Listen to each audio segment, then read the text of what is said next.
الرحمن الرحيم الحمد لله رب العالمين نحمده ونستعينه ونستغفره ونستهديه ونؤمن به ونتوكل عليه ونعوذ بالله من شرور أنفسنا ومن سيئات أعمالنا من يهده الله فلا مضل له ومن يضلل فلا هادي له وأشهد أن لا إله إلا الله وحده لا شريك له وأشهد أن محمدا عبده ورسوله أرسله بالهدى ودين الحق ليظهره على الدين كله ولو كره المشركون اللهم صل على محمد وعلى آل محمد كما صليت على إبراهيم وعلى آل إبراهيم وبارك على محمد وعلى آل محمد كما باركت على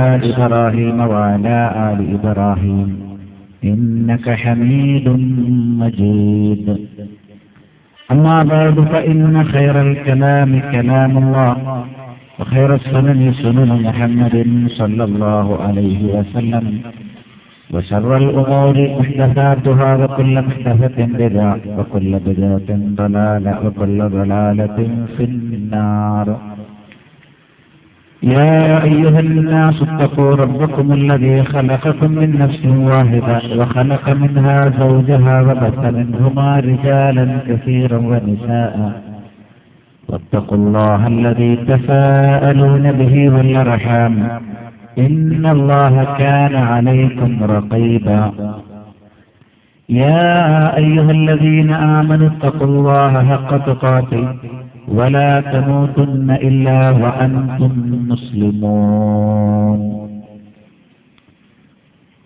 സ്നേഹാദരണീയരായ നാട്ടുകാരെ, രക്ഷിതാക്കളെ, പ്രിയപ്പെട്ടവരെ, സുഹൃത്തുക്കളെ,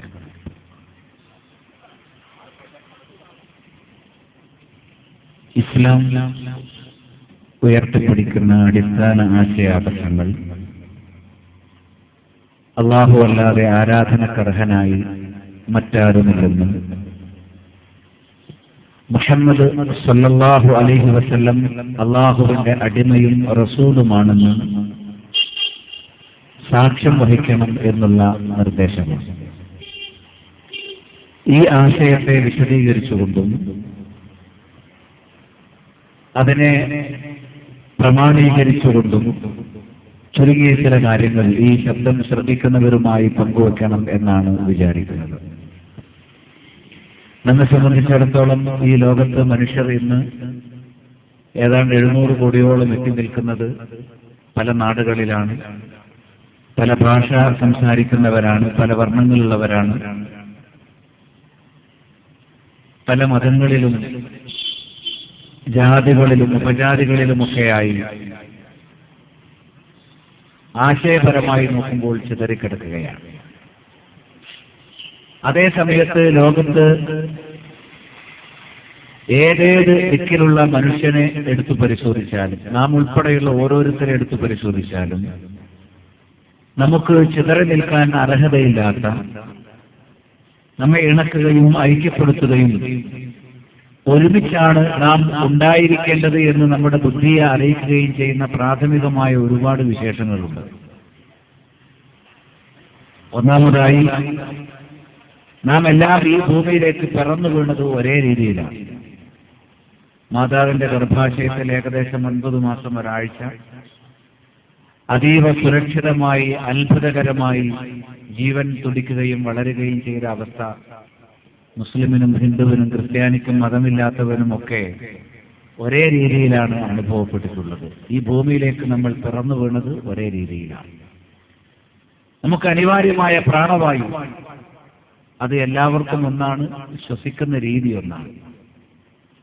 അത് കഴിഞ്ഞാൽ അടിയന്തരമായ ജീവജലം ആകാശത്തു നിന്ന് മഴമേഘങ്ങൾ സമ്മേളിക്കുകയും അത്ഭുതകരമായി മഴ വർഷിക്കപ്പെടുകയും അത് നമ്മുടെ ജലസ്രോതസ്സായി മാറുകയും ആ വെള്ളം കുടിച്ച് ജീവൻ നിലനിർത്തുകയും ചെയ്യും.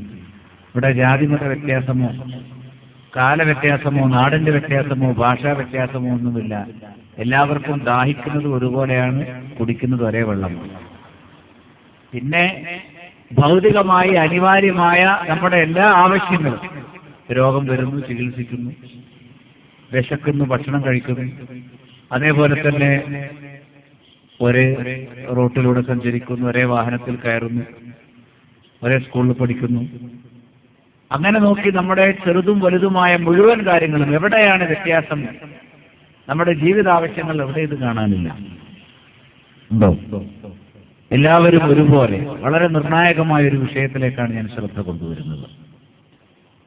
എല്ലാവരും ജാതി മത വ്യത്യാസമില്ലാതെ, മുസ്ലിമെന്നോ ഹിന്ദുവെന്നോ ക്രിസ്ത്യാനിയെന്നോ ജൂതനോ ജൈനനോ ഇല്ലാത്തവനെന്നോ വ്യത്യാസമില്ലാതെ ഈ പറഞ്ഞ കാര്യങ്ങളൊക്കെ എല്ലാവർക്കും ഒരുപോലെ.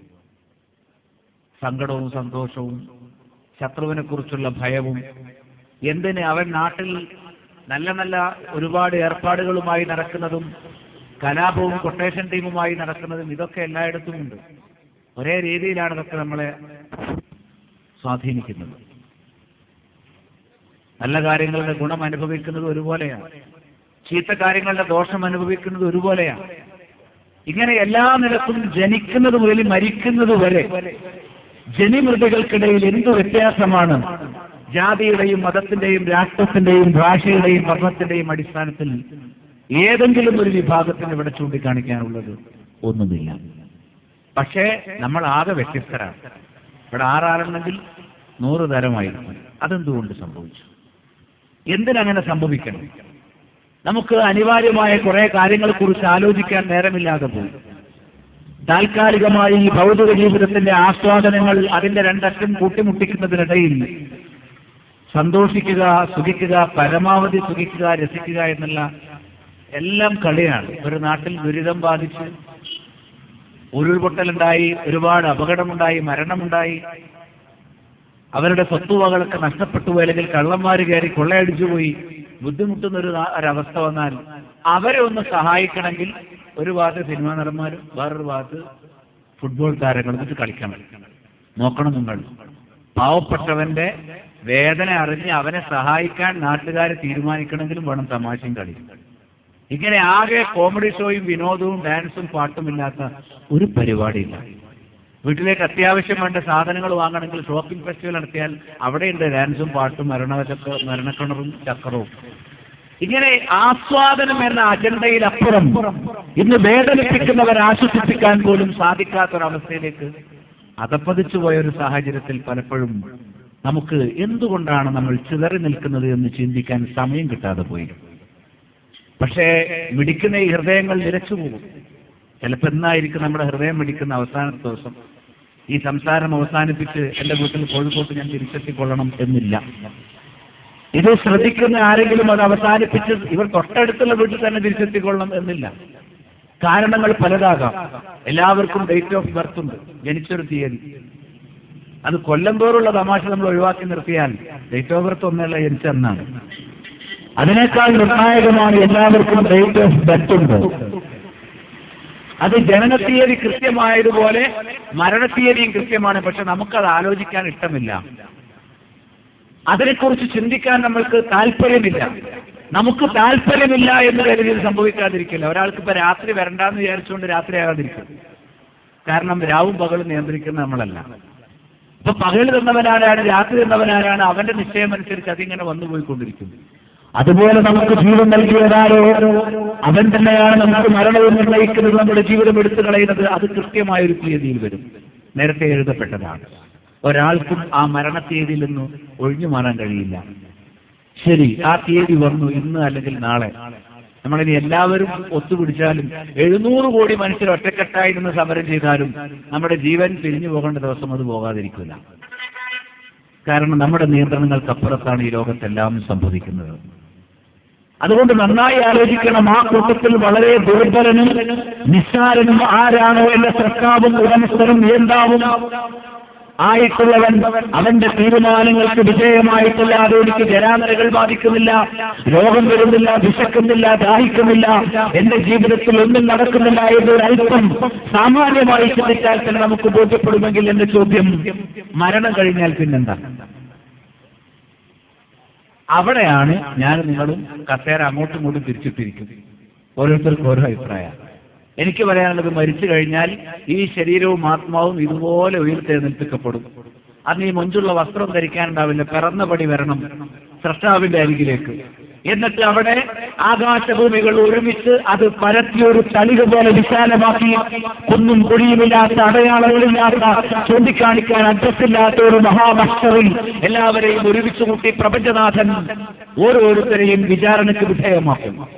നിങ്ങളെ ഞാൻ സുരക്ഷിതമായി ഈ ഭൂമിയിൽ ഇന്ന മാതാപിതാക്കളുടെ മക്കളായി മാതാവിന്റെ ഗർഭാശയത്തിൽ സുരക്ഷിതമായി നിങ്ങളെ വളർത്തിയെടുത്ത് പുറത്തു കൊണ്ടുവന്ന് ജീവിക്കാൻ ആവശ്യമായ സൗകര്യങ്ങളെ അണ്ടകടാഹങ്ങളിൽ ഒരുക്കി നിങ്ങൾക്ക് ബുദ്ധി നൽകി, വിവേചന ശക്തി നൽകി, അതേപോലെ പരസ്പരം നിങ്ങൾക്ക് ജീവിതത്തിൽ അനിവാര്യമായ സ്വഭാവ ഗുണങ്ങൾ നൽകി, സ്നേഹവും കാരുണ്യവും ദീനാനുകമ്പയും എല്ലാം നിങ്ങൾക്ക് നൽകി, ഇവരുടെ ജീവിതത്തിന് സ്നിഗ്ധമായ സൗകര്യങ്ങൾ ഒരുക്കി തന്ന എന്നെക്കുറിച്ച് നിങ്ങൾ എപ്പോൾ ചിന്തിച്ചു?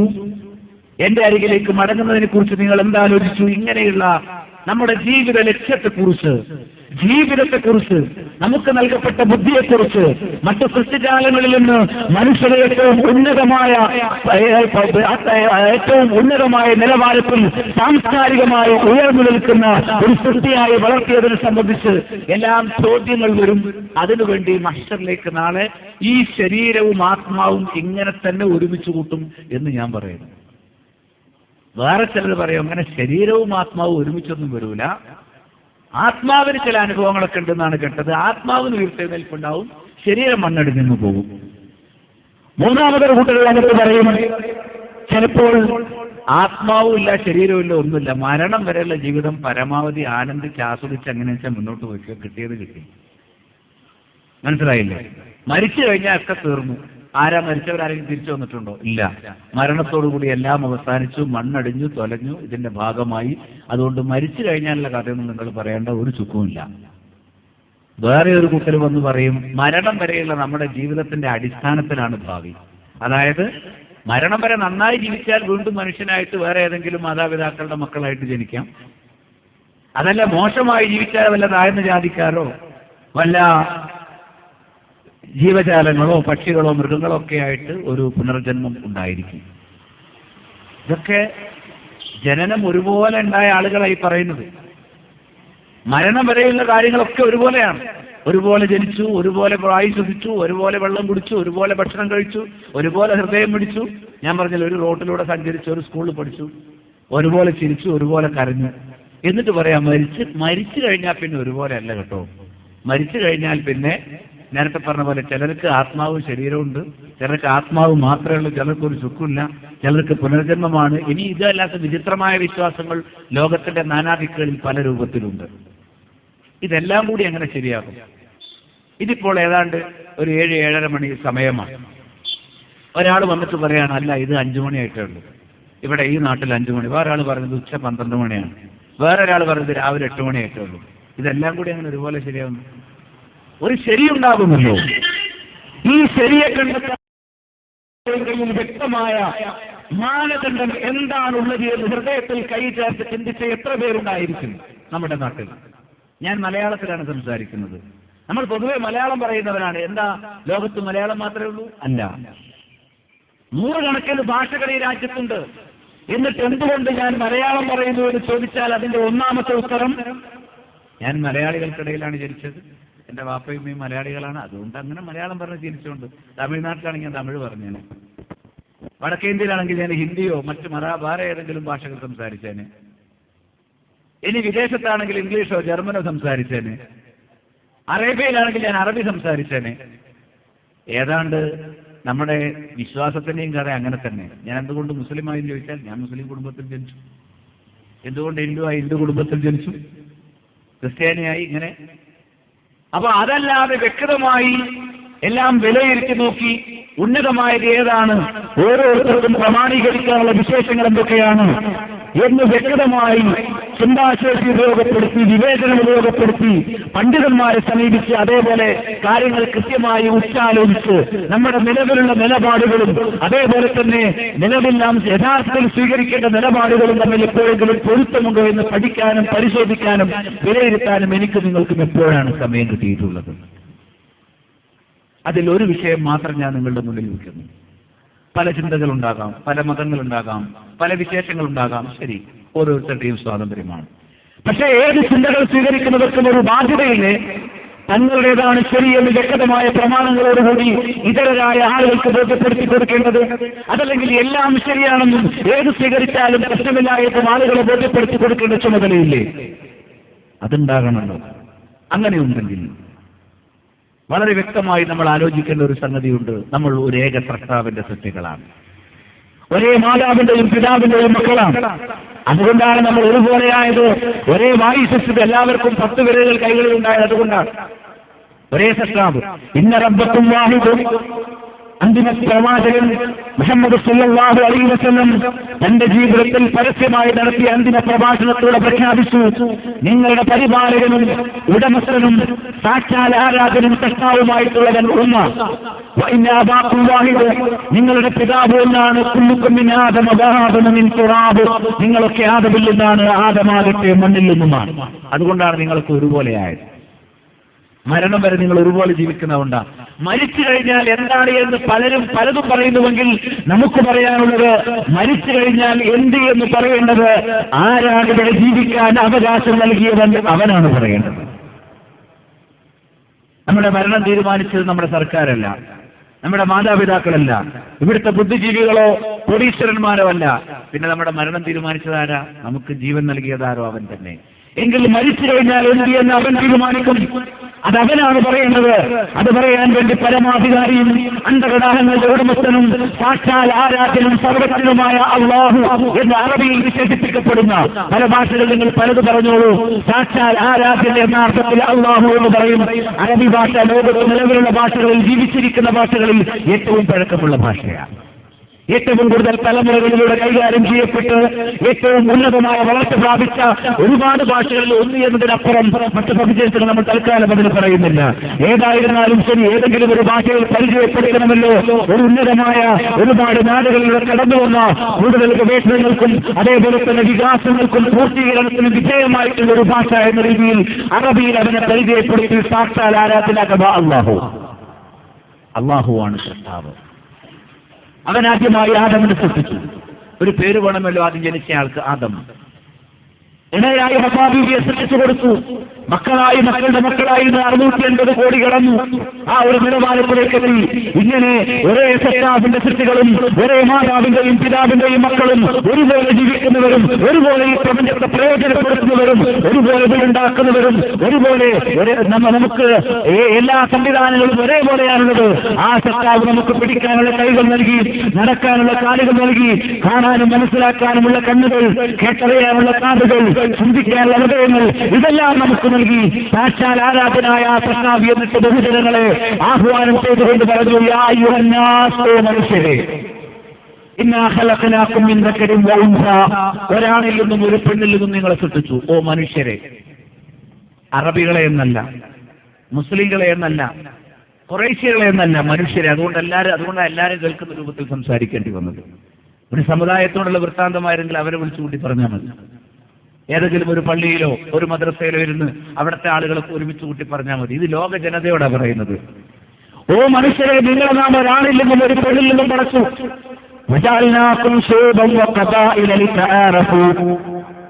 നിങ്ങളെ വംശങ്ങളും കുടുംബങ്ങളുമാക്കി മാറ്റിയതിന് നിങ്ങൾക്ക് അഡ്രസ് ഉണ്ടായിരിക്കാൻ വേണ്ടി എല്ലാവരും ഒരേ മുഖച്ഛായ ഉള്ളവരും ഒരേ പേരുള്ളവരും ഒരേ അഡ്രസ് ഉള്ളവരും ഒരേ ആളാണെങ്കിൽ എങ്ങനെ വേർതിരിച്ചറിയാൻ വേണ്ടി മാത്രമാണ് വർണ്ണങ്ങൾ മാറിയത്, രൂപം മാറിയത്, വിരൽ തലപ്പുകളിൽ പോലും വ്യത്യസ്തമായ അടയാളങ്ങൾ ഉണ്ടായത്, കൃഷ്ണമണികൾ വ്യത്യസ്തമായത്.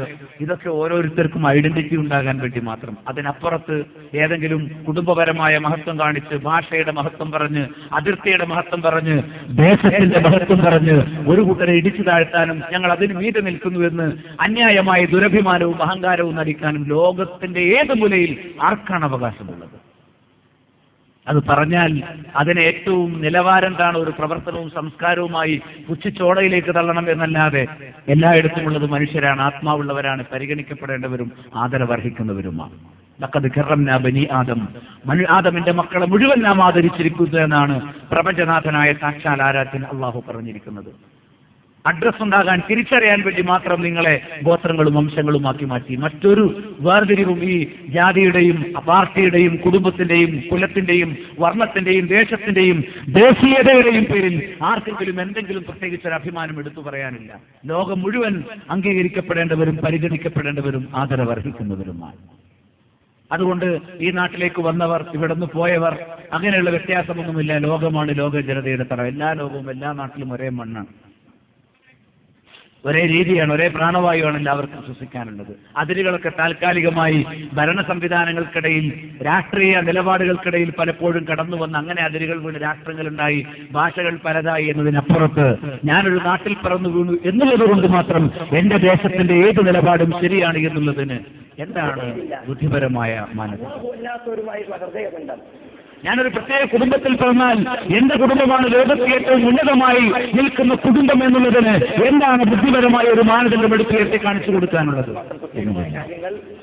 എല്ലാവരെയും മനുഷ്യരായി പിറന്ന ലോകത്തുള്ള മുഴുവൻ ആളുകളെയും അവരുടെ മാനവികതയെ ആദരവോടുകൂടി അംഗീകരിച്ചേ പറ്റൂ എന്നുള്ള ആ ഒരു തത്വം ഒരാണിൽ നിന്നും ഒരു പെണ്ണിൽ നിന്നും നിങ്ങളെ നാം പഠിച്ചിരിക്കുന്നു. ഓ മനുഷ്യരെ, ഇന്ന അക്രമക്കും എന്തല്ലാഹി അത്ഖാക്കും, നിങ്ങളുടെ കർത്താവും ഉടമസ്ഥനും സാക്ഷാൽ ആരാധനും അണ്ടകടാഹങ്ങളുടെ ഉടയവനുമായിട്ടുള്ളവന്റെ അരികിൽ നിങ്ങളിൽ ധാർമ്മികതയോടെ, നന്മയോടെ, ഭക്തിയോടെ, യഥാർത്ഥ മാർഗത്തിലൂടെ ജീവിതം നയിച്ചവനാരോ അവനാണ് ഏറ്റവും ആദരവർഹിക്കുന്നവൻ. ഉന്നതമായ നന്മയുടെ സംസ്കാരവും ആദർശവും സ്വീകരിച്ചവനാണ് ഏറ്റവും ആദരണീയൻ. അതിലൊന്നാമതായി ഓരോ വിഷയങ്ങൾ പറഞ്ഞു. മനുഷ്യരെ ഐക്യപ്പെടുത്താനുള്ള ഏറ്റവും ഒന്നാമത്തെ വിഷയം, നിങ്ങൾക്ക് ഐക്യപ്പെടാൻ ഒരു വഴിയുണ്ട്. കുടുംബം കൊണ്ട് ഐക്യപ്പെടാൻ പ്രയാസമാണ്, പലരും പല കുടുംബത്തിലുള്ളവരാണ്. നാട് കൊണ്ട് ഐക്യപ്പെടാൻ പ്രയാസമാണ്, പലരും പല നാട്ടുകാരാണ്. അതേപോലെ തന്നെ ഏത് മാനദണ്ഡം വെച്ച് നമുക്ക് ഒരുമിച്ച് നിൽക്കാൻ കഴിയും? ഏത് മാനദണ്ഡം വെച്ചാലും വേറെ വേറെ ഗ്രൂപ്പുകളായി നിൽക്കേണ്ടി വരും. നമുക്ക് ഐക്യപ്പെടാൻ ഒരേ ഒരു വഴി മാത്രമേ ഉള്ളൂ. നമ്മെ ഐക്യപ്പെടുത്തുന്ന ഒരേ ഒരു സംഗതിയേ ഉള്ളൂ. ഒരു ഭൂമിയിലാണ് നമ്മൾ വസിക്കുന്നത്. നമ്മുടെ പ്രസ്താവമാണ്, നമ്മുടെ മനസ്സുകൾ മുഴുവൻ അവനിലേക്കായിരിക്കണം. നമ്മുടെ വിതുമ്പലുകളും തേങ്ങലുകളും അവന് മാത്രമായിരിക്കണം അർപ്പിക്കേണ്ടത്. അതിന്റെ സമുദായമാണ് ലോക ജനത ഒന്നടങ്കം. ഉമ്മത്തുക്കും ഉമ്മത്തും വാഹിദ, നിശ്ചയമായി മാനവ ജനത, നിങ്ങളുടെ ഈ ജനത ഏക ജനതയാണ്. എങ്ങനെ? വഅന റബ്ബുക്കും, ഞാനാണ് ലോകത്തിന്റെ മുഴുവൻ സത്താവും ഉടമസ്ഥനും. അതുകൊണ്ട് ലോക ജനത ഒന്നടങ്കം എന്നെ മാത്രം ആരാധിക്കണം.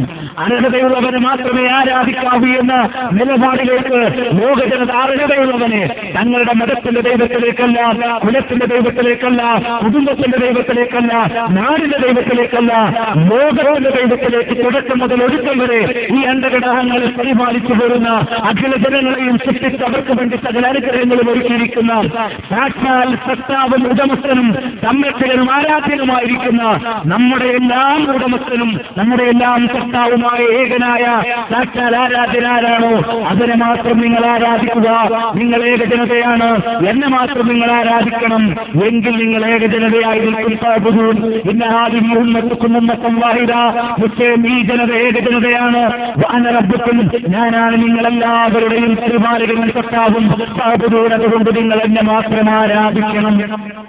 ഇന്ന് ജനങ്ങൾക്ക് പകരത്തെ ആരാധിക്കുന്ന സമ്പ്രദായമായി പോയി. ഇന്ന് ആരാധിക്കേണ്ടത് എവിടെയാണെന്നറിയാം, എല്ലാവരെയും ആരാധിക്കും. എന്തിനെയാണ് ആരാധിക്കുക? ലോകത്ത് ആരാധിക്കപ്പെടാത്ത എന്താ ഉള്ളത്? ഞാനത് എണ്ണി പറയുന്നില്ല. ഓരോന്നും ഞാൻ എടുത്ത് പോസ്റ്റ്മോർട്ടം ചെയ്യാൻ ഉദ്ദേശിക്കുന്നുമില്ല. ആർക്കും ആരെയും ആരാധിക്കുന്നവരുടെ വ്യക്തി സ്വാതന്ത്ര്യം. പക്ഷേ അത് ന്യായമാണോ എന്ന് ചോദിക്കാൻ നമുക്കൊരു സ്വാതന്ത്ര്യം ഉണ്ടാകണമല്ലോ. അഥവാ ന്യായമുണ്ടെങ്കിൽ അതെന്താണ് എന്നറിയാൻ നമുക്കൊരു അവകാശവും ഉണ്ടാകുമല്ലോ.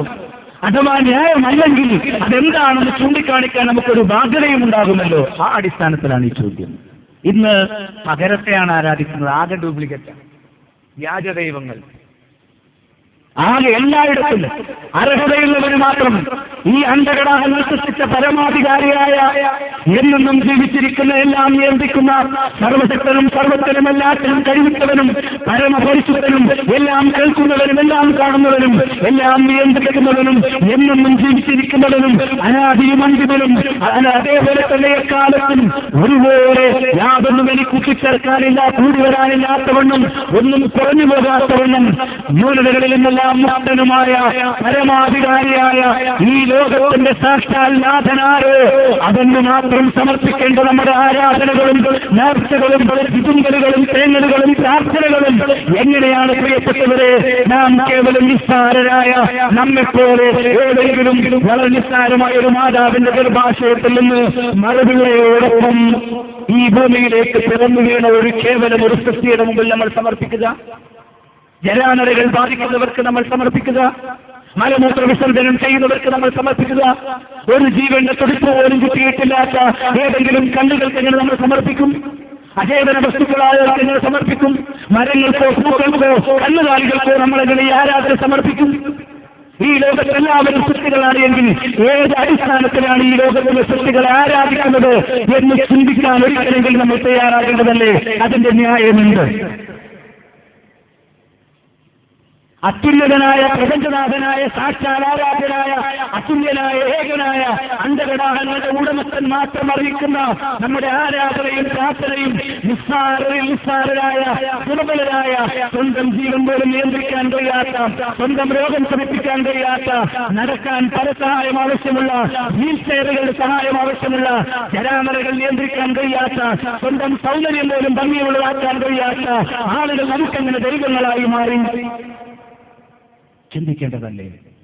അതുകൊണ്ട് അർഹതയുള്ളവരെ മാത്രമേ ആരാധിക്കാവൂ എന്ന തത്വത്തിന് വ്യക്തമായ ന്യായമുണ്ട്, മാനവികതയുണ്ട്, പ്രപഞ്ചത്തിന്റെ പഴക്കമുണ്ട്, പ്രവാചകന്മാരുടെ പിൻബലമുണ്ട്, പ്രമാണങ്ങളുടെ ആധാരമുണ്ട്. മനുഷ്യരെ ഓരോരുത്തർക്കും നിങ്ങൾ ആരാധിക്കണം. ആരെയാണ് നിങ്ങൾ ഓരോരുത്തരും ആരാധിക്കേണ്ടത്? നിങ്ങൾ നിങ്ങളുടെ റബ്ബിനെയാണ് ആരാധിക്കേണ്ടത്. ഞങ്ങൾ പറയുന്നത് ഞങ്ങളൊരു പാർട്ടിയാണ് എന്നും ഞങ്ങളൊരു സമുദായമാണ് എന്നും അതുകൊണ്ട് ഞങ്ങളുടെ റബ്ബിനെ പരിചയപ്പെടുത്തുന്നുവെന്നും ഞങ്ങളുടെ ഈ റബ്ബിനെ നിങ്ങൾ ആരാധിക്കണമെന്നും ല്ല. നേരെ മറിച്ച് എന്റെ ഈ ശബ്ദം കേൾക്കുന്നത് മുസ്ലിമാകട്ടെ, ഹിന്ദുവാകട്ടെ, ക്രിസ്ത്യാനിയാകട്ടെ, മതമില്ലാത്തവനാകട്ടെ, ഏതേത് മതത്തിൽപ്പെട്ടവനാകട്ടെ, എല്ലാവരോടും പറയാനുള്ളത് നിങ്ങൾക്ക് ജീവൻ നൽകിയതാര്? നിങ്ങളുടെ റബ്ബ് ആര്? നിങ്ങൾക്ക് പിടിക്കുന്ന ഹൃദയം നൽകിയതാര്? നിങ്ങൾക്ക് നിങ്ങളെ സ്നേഹിക്കുന്ന കുടുംബത്തെ നൽകിയതാര്? നിങ്ങൾക്ക് പിടിക്കാൻ കൈകളും നടക്കാൻ കാലുകളും നൽകിയതാര്? നിങ്ങൾക്ക് ചിന്തിക്കാൻ ഹൃദയങ്ങൾ നൽകിയതാര്? നിങ്ങൾക്ക് വേണ്ടി സകലമായ സംവിധാനങ്ങളും ഒരുക്കിയതാര്? നിങ്ങളുടെ ആ പരിപാലകനെയാണോ നിങ്ങൾ ഇന്ന് ആരാധിക്കുന്നത്? ചിന്തിക്കേണ്ടതല്ലേ? മനുഷ്യരെ ഓരോരുത്തർക്കും നിങ്ങൾ നിങ്ങളുടെ പരിപാലകനെ തന്നെ ആരാധിക്കണം. എന്നാ കാരണം? ഒന്നാമത്തെ കാരണം അല്ലദീ ഖലഖക്കും, അവനാണ് നിങ്ങളെ അഖിലം സൃഷ്ടിച്ചത്. വല്ലദീന മിൻ ഖബലിക്കും, നിങ്ങളുടെ പൂർവികരെ, നിങ്ങളുടെ മാതാപിതാക്കളെയും അവരുടെ മാതാപിതാക്കളെയും അവരുടെ പിതാമഹന്മാരെയും മാതാമഹികളെയും എല്ലാം സൃഷ്ടിച്ചത് അവനാണ്. ലഅല്ലക്കും തത്തഖൂൻ, അർഹതയുള്ളവനെ മാത്രം ആരാധിക്കുന്നത് ഇവിടെ ധാർമ്മികത പുലരും. വീണ്ടും പറഞ്ഞു കാരണങ്ങൾ. ഏകനായ ആരാധന മാത്രമേ ആരാധിക്കാവൂ എന്ന് പറയാനുള്ള ന്യായം അല്ലദീ ജഅലലക്കുമുൽ അർള ഫിറാശാ, അവനാണ് ഈ ഭൂമിയെ നിങ്ങൾക്ക് വിരിപ്പാക്കിയത്. വസ്സമാഅ ബിനാഅ, അവനാണ് ആകാശത്തെ സുരക്ഷിതമായ മേലാക്കാക്കിയത്. വഅൻസല മിനസ്സമാഇ മാഅ, അവനാണ് ആ ആകാശത്തു നിന്ന് നിങ്ങൾക്ക് അനിവാര്യമായ ജീവജലം അനുഗ്രഹപൂർവ്വം നിങ്ങൾക്ക് ചൊരിഞ്ഞു തന്നത്. ആ മഴ മുഖേന ഉൽപ്പാദിപ്പിക്കപ്പെട്ട ധാന്യങ്ങൾ, കണികൾ, അതെല്ലാം നിങ്ങൾക്ക് ഉപജീവനമായി ഉൽപ്പാദിപ്പിച്ചു തന്നത് അവനാണ്. ഞങ്ങൾ ആരാധിക്കുന്നവർ പലരുണ്ട്. അവരാരെങ്കിലും നമ്മൾ സൃഷ്ടിച്ചോ? നമ്മുടെ പൂർവികരെ സൃഷ്ടിച്ചോ? ഭൂമിയെ വിരിപ്പാക്കിയോ? ആകാശത്തെ എടുപ്പാക്കിയോ? മഴ ചൊരിഞ്ഞോ? അതേപോലെ ധാന്യങ്ങളെയും പഴവർഗാദികളെയും ഉറപ്പിച്ചുവോ? ഇല്ല. ഇതെല്ലാം ചെയ്തത് ഏകനായ നാഥനാണ് എങ്കിൽ നിങ്ങൾ കാര്യങ്ങൾ ചിന്തിച്ച് മനസ്സിലാക്കുന്നവരാണെങ്കിൽ, അറിവുള്ളവരായിരിക്കെ നിങ്ങൾ സാക്ഷാൽ ആരാധന സമന്മാരെ നിശ്ചയിച്ച് കേവലം സൃഷ്ടികളെ ആരാധിക്കരുത്, പൂജിക്കരുത്. കേവലം സൃഷ്ടികളെ ശരണം വിളിക്കരുത്, അവരെ വിളിച്ചു നടരുത്, അവരോട് പ്രാർത്ഥിക്കരുത്, അവർക്ക് നേർച്ച വഴിപാടുകൾ നടത്തരുത്. ആരാധനയുടെ വകഭേദങ്ങളൊന്നും കേവലം സൃഷ്ടികൾക്ക് നൽകരുത്. അതിൽ ആദരിക്കപ്പെടേണ്ടവരുണ്ടെങ്കിൽ ആദരിക്കാം, അനുകരിക്കപ്പെടേണ്ടവരുണ്ടെങ്കിൽ അനുകരിക്കാം, ബഹുമാനിക്കപ്പെടേണ്ടവരുണ്ടെങ്കിൽ ബഹുമാനിക്കാം എന്നതിലപ്പുറം ആരാധന ആ ഒരു സൃഷ്ടിയും ഒരു പ്രവാചകനും ഒരു മലക്കും എത്ര മഹാന്മാരാണെങ്കിൽ പോലും അവരൊക്കെ സൃഷ്ടികൾ മാത്രമാണ്. സൃഷ്ടാവിന്റെ അനുഗ്രഹങ്ങൾ ആസ്വദിച്ചുകൊണ്ട് കഴിയുന്നവർ മാത്രമാണ്. ഒരിക്കലും അവൻ മാത്രം അറിയിക്കുന്ന ആരാധന നൽകിക്കൂടാ. ഇത് ന്യായമല്ലേ? ഇത് അന്യായമാണ് എന്ന് നമ്മൾ എങ്ങനെ പറയും? ഏതെങ്കിലും കാലഘട്ടത്തിന്റെ പിൻബലം ബുദ്ധിയുടെ പിൻബലം, പ്രകൃതിയുടെ തേട്ടം, പ്രമാണങ്ങളുടെ പിൻബലം ഏതെങ്കിലും ഉണ്ടോ? ഒന്നുമില്ല. അതുകൊണ്ട് നിങ്ങൾ അർഹതയുള്ളവരെ മാത്രമേ ആരാധിക്കാവൂ എന്ന തത്വം അത് ഇസ്ലാമിന്റെ ഒരു പുതിയ തത്വമല്ല. ലോകത്തിന്റെ ഒന്നാമത്തെ മനുഷ്യൻ മുതൽ ഒന്നാമത്തെ സമുദായം മുതൽ പാലിക്കേണ്ട തത്വമാണ്.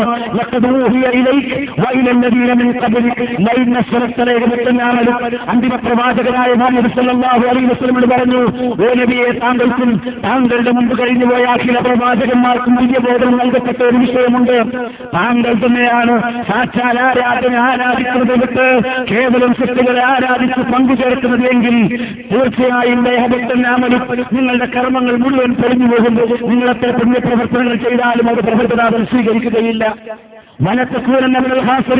നിങ്ങൾ നഷ്ടക്കാരിൽ അഥവാ മരണാനന്തരം ഈ ഭൂമിയെ പടച്ചവനാര, തിളച്ചുകൊള്ളുന്ന അഗ്നിയും കത്തിജ്വലിക്കുന്ന സൂര്യനും അതിനെല്ലാം സൃഷ്ടിച്ചതാര, അതിനേക്കാൾ ജ്വലിക്കുന്ന നരകാഗ്നി, അവൻ ബുദ്ധി നൽകിയിട്ടും ചിന്തിക്കാത്തവർക്ക്, പ്രമാണങ്ങൾ നൽകിയിട്ടും പഠിക്കാത്തവർക്ക്, പ്രവാചകന്മാരെ അയച്ചിട്ടും അവരെ ശ്രദ്ധിക്കാത്തവർക്ക്, അങ്ങനെ കേവലം വീട്ടിൽ വളർത്തുന്ന കന്നുകാലികളെ പോലെ കൊല്ലുക, കുടിക്കുക, ആസ്വദിക്കുക, ഉറങ്ങുക എന്നതിലപ്പുറം എന്തിനാണ് ഞാൻ ഇവിടെ ജനിച്ചത് എന്നും, എന്തിനാണ് എനിക്ക് ബുദ്ധി നൽകപ്പെട്ടത് എന്നും, എങ്ങോട്ടാണ് ഈ ജീവിതയാത്രയെന്നും, മരണത്തോടുകൂടി പിന്നെ എന്താണ് സംഭവിക്കുന്നത് എന്നും ഒരിക്കൽ പോലും ചിന്തിക്കാൻ അവസരം കിട്ടിയിട്ടില്ലാത്ത ആളുകളെ സംബന്ധിച്ചിടത്തോളം അവർക്ക് ഏറ്റവും ഭയാനകമായ നരകാഗ്നിയാണ് അവരെ കാത്തിരിക്കുന്നത്.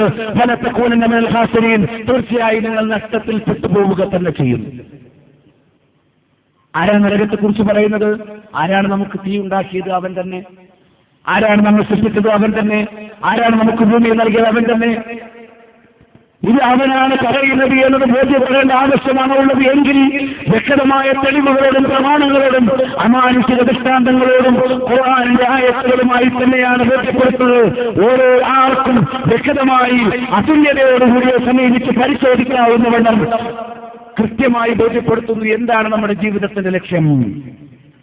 എന്നിട്ട് പറഞ്ഞു, നിങ്ങൾ നഷ്ടക്കാരിൽ പെട്ടുപോകുമെന്ന് മാത്രമല്ല, അതുകൊണ്ട് അള്ളാഹു സാക്ഷാൽ ആരാധ്യൻ, മുസ്ലിമിന്റെയും ഹിന്ദുവിന്റെയും ക്രിസ്ത്യാനിയുടെയും മതമില്ലാത്തവന്റെയും ലോകത്തെക്കാലത്തും ജീവിച്ചവന്റെയും സത്താവും ഉടമസ്ഥനും ആരാധ്യമായിട്ടുള്ളവൻ അള്ളാഹു, അവനെ മാത്രം നിങ്ങൾ ആരാധിക്കണം. നിങ്ങൾ നന്ദി കാണിക്കണം. നിങ്ങൾക്ക് ജീവൻ നൽകിയതിന്, ആരോഗ്യം നൽകിയതിന്, കുടുംബത്തെ നൽകിയതിന്, ജീവിക്കാനൊരു നാടും പാർപ്പിടവും നൽകിയതിന്, അതേപോലെ തന്നെ ആരോഗ്യം മറ്റുള്ള സംവിധാനങ്ങൾ നൽകിയതിന്, ബുദ്ധി നൽകിയതിന്, ജോലി നൽകിയതിന്, ജോലി ചെയ്യാനുള്ള സംവിധാനങ്ങൾ നൽകിയതിന്, അങ്ങനെ നമുക്ക് എണ്ണിയാലൊടുങ്ങാത്ത ചെറുതും വലുതുമായ അനുഗ്രഹങ്ങൾ ആസ്വദിച്ചുകൊണ്ടിരിക്കുമ്പോൾ ഈ അനുഗ്രഹങ്ങളെല്ലാം ഒരേ കേന്ദ്രത്തിൽ നിന്ന് മാത്രമാണ് നമുക്ക് ലഭ്യമായിട്ടുള്ളത്. അതുകൊണ്ട് നിങ്ങൾ അവന് നന്ദിയായി ആരാധന അവന് മാത്രം അർപ്പിക്കണം. അല്ലാഹുവെ മാത്രം നിങ്ങൾ ആരാധിക്കണം. അതുവഴി നിങ്ങൾ അവനോട് നന്ദിയുള്ളവരായിരിക്കണം. അർഹതയില്ലാത്തവരുടെ ആരാധിക്കുമ്പോൾ അത് നന്ദികേടായി. അത് ബാബയാകട്ടെ, ബീവിയാകട്ടെ, ഉമ്മയാകട്ടെ, അമ്മയാകട്ടെ, ശുദ്ധനാകട്ടെ, വലിയാകട്ടെ, നബിയാകട്ടെ, ജിന്നാകട്ടെ, മലക്കാകട്ടെ, ആരാണെങ്കിലും ശരി, അവരെല്ലാം സൃഷ്ടികളാണ്. അവരൊന്നും ആദരവിനപ്പുറം ആരാധന അർഹിക്കുന്നില്ല. പലരും ആദരവും അർഹിക്കുന്നില്ല എന്നുള്ളതാണ് യാഥാർത്ഥ്യമെന്ന് വ്യക്തമായി നിഷ്കൃഷ്ടമായി പരിശോധിക്കുന്നവർക്ക് കണ്ടെത്താൻ സാധിക്കും. നമ്മൾ ഒറ്റയ്ക്കാണ് ഈ പ്രപഞ്ചത്തിലേക്ക് വന്നത്. ഇന്ന് മരണപ്പെട്ടാൽ, നാളെ മരണപ്പെട്ടാൽ ഒറ്റയ്ക്ക് തന്നെ സത്താബിലേക്ക് മടങ്ങണം. മാതാപിതാക്കൾ കൂടെയില്ല, പാസ്റ്റയില്ല, പുരോഹിതന്മാരില്ല, ഉസ്താദുമാരില്ല, സന്യാസിമാരില്ല, പൂജാരിമാരില്ല, മൗലവിമാരില്ല, അതേപോലെ തന്നെ നേതാക്കന്മാരില്ല, മന്ത്രിമാരില്ല, രാഷ്ട്രപതിമാരില്ല. എല്ലാവരും ഒറ്റയ്ക്ക് തന്നെ റബ്ബിലേക്ക് വരും. അന്നേരം ചോദിക്കും, നിനക്ക് സത്താബിനെ കുറിച്ച് തിരിച്ചറിയാനും അവരെ മാത്രമേ ആരാധിക്കാവൂ എന്ന് ബോധ്യപ്പെടാനും ആ ഒരു ചിന്തയിലേക്ക് ഒരു നേരമെങ്കിലും മാറിയിരുന്ന് ആലോചിക്കാനും മരണത്തിന്റെ ഒരിക്കൽ പോലും സമയം കിട്ടിയിട്ടില്ല എന്നാണ് നീ പറയുന്നത്.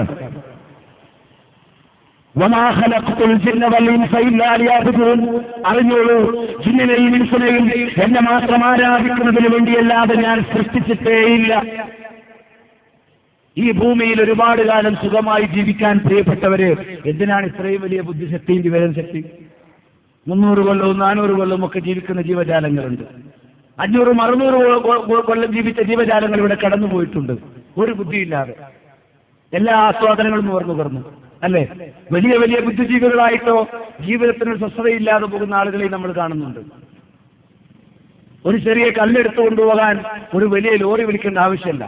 അപ്പൊ ഇവിടെ ഒരു 60 കൊല്ലം മാ ബൈന 60 വ 70, 60-നും 70-നും ഇടയിലാണ് ആയുസ്. 65 വയസ്സേ ഉള്ളൂ. നമ്മൾ എന്ത് പറഞ്ഞിട്ടും കാര്യമില്ല, അത്രേ ഉള്ളൂ. അഴ്മാറു ഉമ്മത്തി മാ ബൈന 60 വ 70, അല്ലേ? അത് ചിലപ്പോൾ പിറന്നാൽ തന്നെ മരിക്കേണ്ടി വരും. ഏത് സമയത്തും അത് വരാം. ഇന്നായിരിക്കും നമ്മുടെ ഈ അവസാനത്തെ സമയം.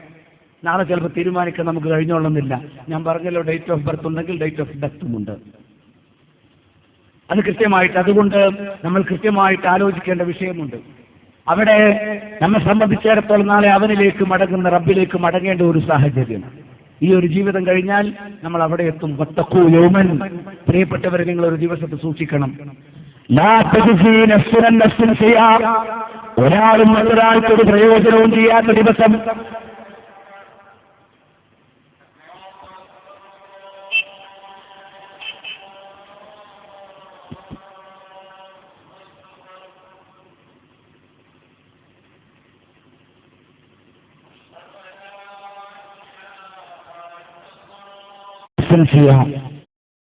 മറ്റൊരാൾക്കൊരു പ്രയോജനവും ചെയ്യാത്ത ദിവസം.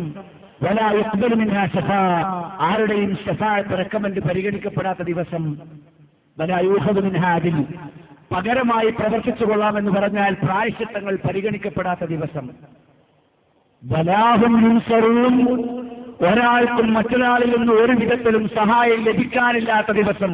ഒറ്റയ്ക്കൊറ്റയ്ക്ക് തനിക്ക് നൽകപ്പെട്ട ബുദ്ധിയും വിവേചന ശക്തിയും പ്രമാണങ്ങളുമെല്ലാം നാളെ വിലയിരുത്തപ്പെടുന്ന ഒരു ദിവസം. ഞാൻ പറഞ്ഞല്ലോ, കന്നുകാലികളെ സംബന്ധിച്ചിടത്തോളം ഒരു ബുദ്ധിയുമില്ലായിട്ടും സുഖമായി ജീവിക്കുന്നു. അവിടെ പോലീസുമില്ല, പട്ടാളവുമില്ല, കലാപമില്ല, കൊട്ടേഷൻ ടീമുമില്ല. നേരെ മറിച്ച് നമ്മെ സംബന്ധിച്ചിടത്തോളം എല്ലാ ബുദ്ധിയും വിവേചന ശക്തിയും ഉണ്ടായിട്ട് ഇവിടെ പരസ്പരം കലഹിക്കാനാണ്. ഇതിനാണോ ബുദ്ധി? അല്ല. സൃഷ്ടാവിനെ തിരിച്ചറിയാൻ, അവനെ മാത്രമേ ആരാധിക്കാവൂ എന്നറിയാൻ, മരണാനന്തരമാണ് യഥാർത്ഥ ജീവിതമെന്നറിയാൻ, ഉന്നതമായ വിശ്വാസം എന്ന് പറഞ്ഞാൽ കേവലം നിസ്സാരമായ സത്യവസ്തുക്കളെയും ജരാനരമാദിക്കുന്നവരെയും നിലമൂത്ര വിസർജനം നടത്തുന്നവരെയും പൂജിക്കുകയും ആരാധിക്കുകയും ചെയ്തതല്ല. പരമപരിശുദ്ധനും സാക്ഷാൽ ഉടമസ്ഥനും ഒരിക്കലും ഉറങ്ങുകയോ മയങ്ങുകയോ ചെയ്യാത്തവനുമായവനെ മാത്രം ആരാധിക്കുക. മുഹമ്മദ് സല്ലല്ലാഹു അലൈഹി വസല്ലമയുടെ അരികിലേക്ക് ഹുസൈൻ ഇബ്നുൽ മുൻദിർ എന്ന പേരുള്ള ഒരാൾ വന്നു. ഒരു പരിക്കൻ കൊണ്ട് അദ്ദേഹത്തിന്റെ കഴുത്തിലിട്ടു. എന്നിട്ട് മുറുക്കി പിടിച്ചിട്ട് മുഹമ്മദ് സല്ലല്ലാഹു അലൈഹി വസല്ലമയോട് ഒരുപാട് രൂക്ഷമായി സംസാരിച്ചു. നീ ഞങ്ങളെ ദൈവങ്ങളെ ചീത്ത പറയുന്ന ആളാണോ? നീ ഞങ്ങളെ കുടുംബങ്ങളെ മതത്തിന്റെ പേര് ശിഥിലമാക്കിയവനാണോ? പുതിയ മതവിശ്വാസം കൊണ്ടുവന്നവനാണോ? ഞങ്ങളുടെ ദൈവങ്ങളെയും വിഗ്രഹങ്ങളെയും തള്ളിപ്പറയുന്നവനാണോ? 100 ചോദ്യങ്ങൾ ചോദിച്ചു. അദ്ദേഹത്തെ പിടിച്ചു മാറ്റാമെന്ന സ്വഹാബത്തിനെ പ്രവാചകൻ സല്ലല്ലാഹു അലൈഹി വസല്ലം തടഞ്ഞു. അങ്ങനെ അദ്ദേഹത്തിന്റെ ആവേശം ഒന്ന് കെട്ടടങ്ങി, രോഷം ഒന്ന് തണുത്തു. അതുവരെ നബി സല്ലല്ലാഹു അലൈഹി വസല്ലം ഒന്നും മിണ്ടിയില്ല.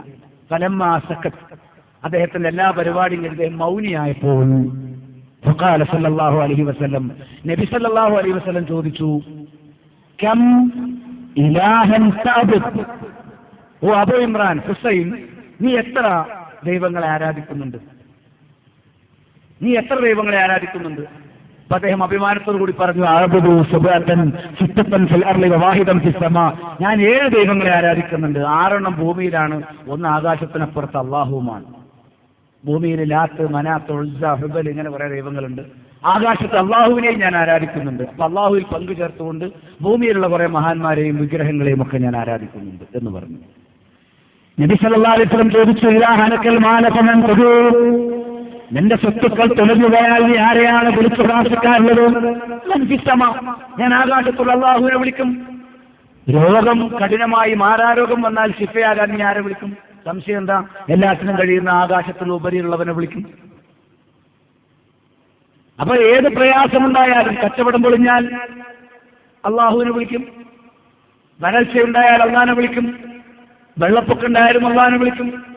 പിന്നെ നീ റസൂലുള്ളാഹി സ്വല്ലല്ലാഹു അലൈഹി വസല്ലം ചോദിച്ചു, അത് ശരി, നിനക്ക് ജീവിതത്തിൽ എല്ലാ അനുഗ്രഹങ്ങളും ചൊരിഞ്ഞു തരുന്നത്, എല്ലാ ദുരിതങ്ങളും നീക്കിത്തരുന്നത് ആകാശത്തുള്ളവൻ, നന്ദി കാണിക്കുന്നത് ഭൂമിയിലുള്ളവർക്കാണോ എന്ന് ചോദിച്ചു.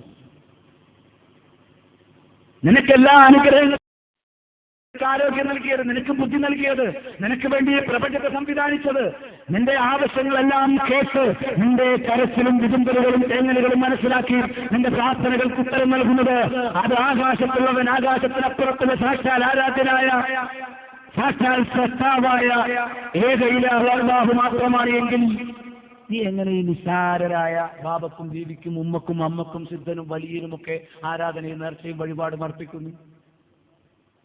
ഹുസൈൻ ഇബ്നുൽ മുൻദിറിന് മിണ്ടാട്ടം മുട്ടി. അദ്ദേഹം അവിടെ വെച്ച് അഷ്ഹദു അല്ലാ ഇലാഹ ഇല്ലല്ലാഹ്, അല്ലാഹു അല്ലാതെ ആരാധനയ്ക്ക് അർഹനില്ല എന്ന് ഞാനിതാ സാക്ഷ്യം വഹിക്കുന്നു. നാളെ എനിക്കിത് പറയാൻ അവസരം ഉണ്ടായിക്കൊള്ളുന്നില്ല. വഅഷ്ഹദു അന്ന മുഹമ്മദ് റസൂലുള്ളാഹ്, മുഹമ്മദ് സല്ലല്ലാഹു അലൈഹി വസല്ലം അല്ലാഹുവിന്റെ ദൂതനാണെന്ന് ഞാൻ സാക്ഷ്യം വഹിക്കുന്നു. ഷഹാദത്ത് കലിമത്ത്. ഇതാണ് ഇസ്ലാം.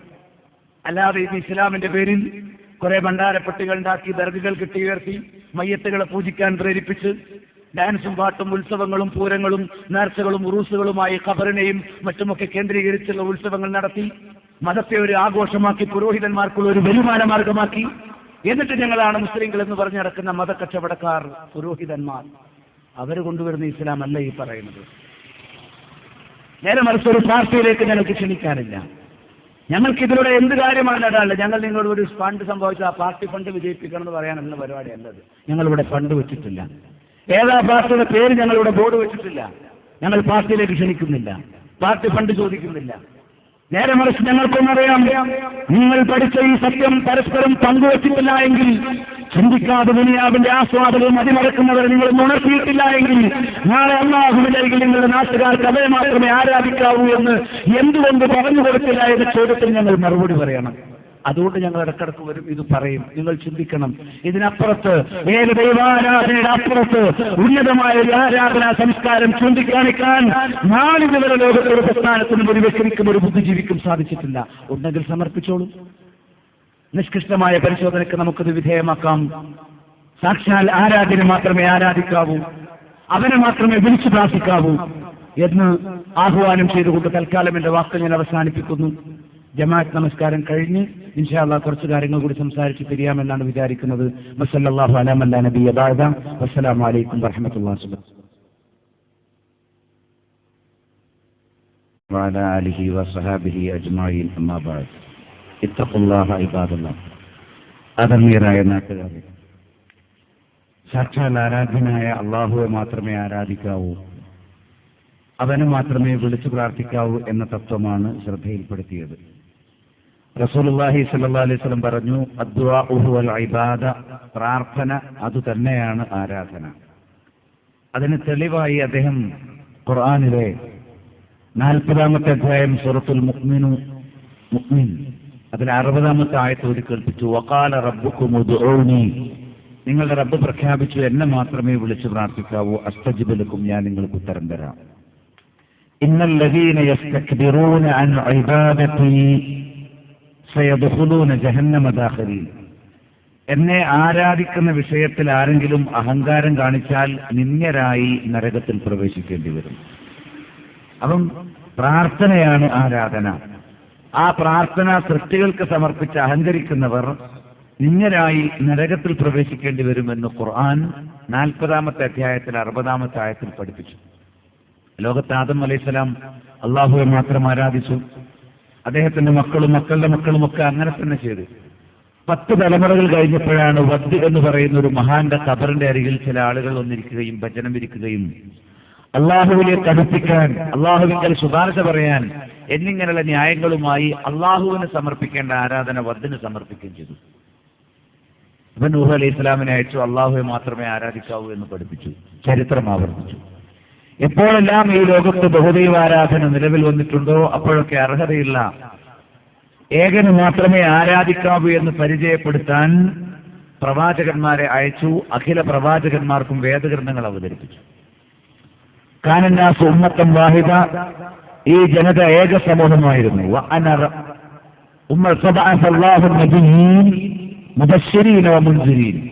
അപ്പോൾ നബിമാരെ അയച്ചു താക്കീത് ചെയ്യാനും സന്തോഷ വാർത്ത അറിയിക്കാനും.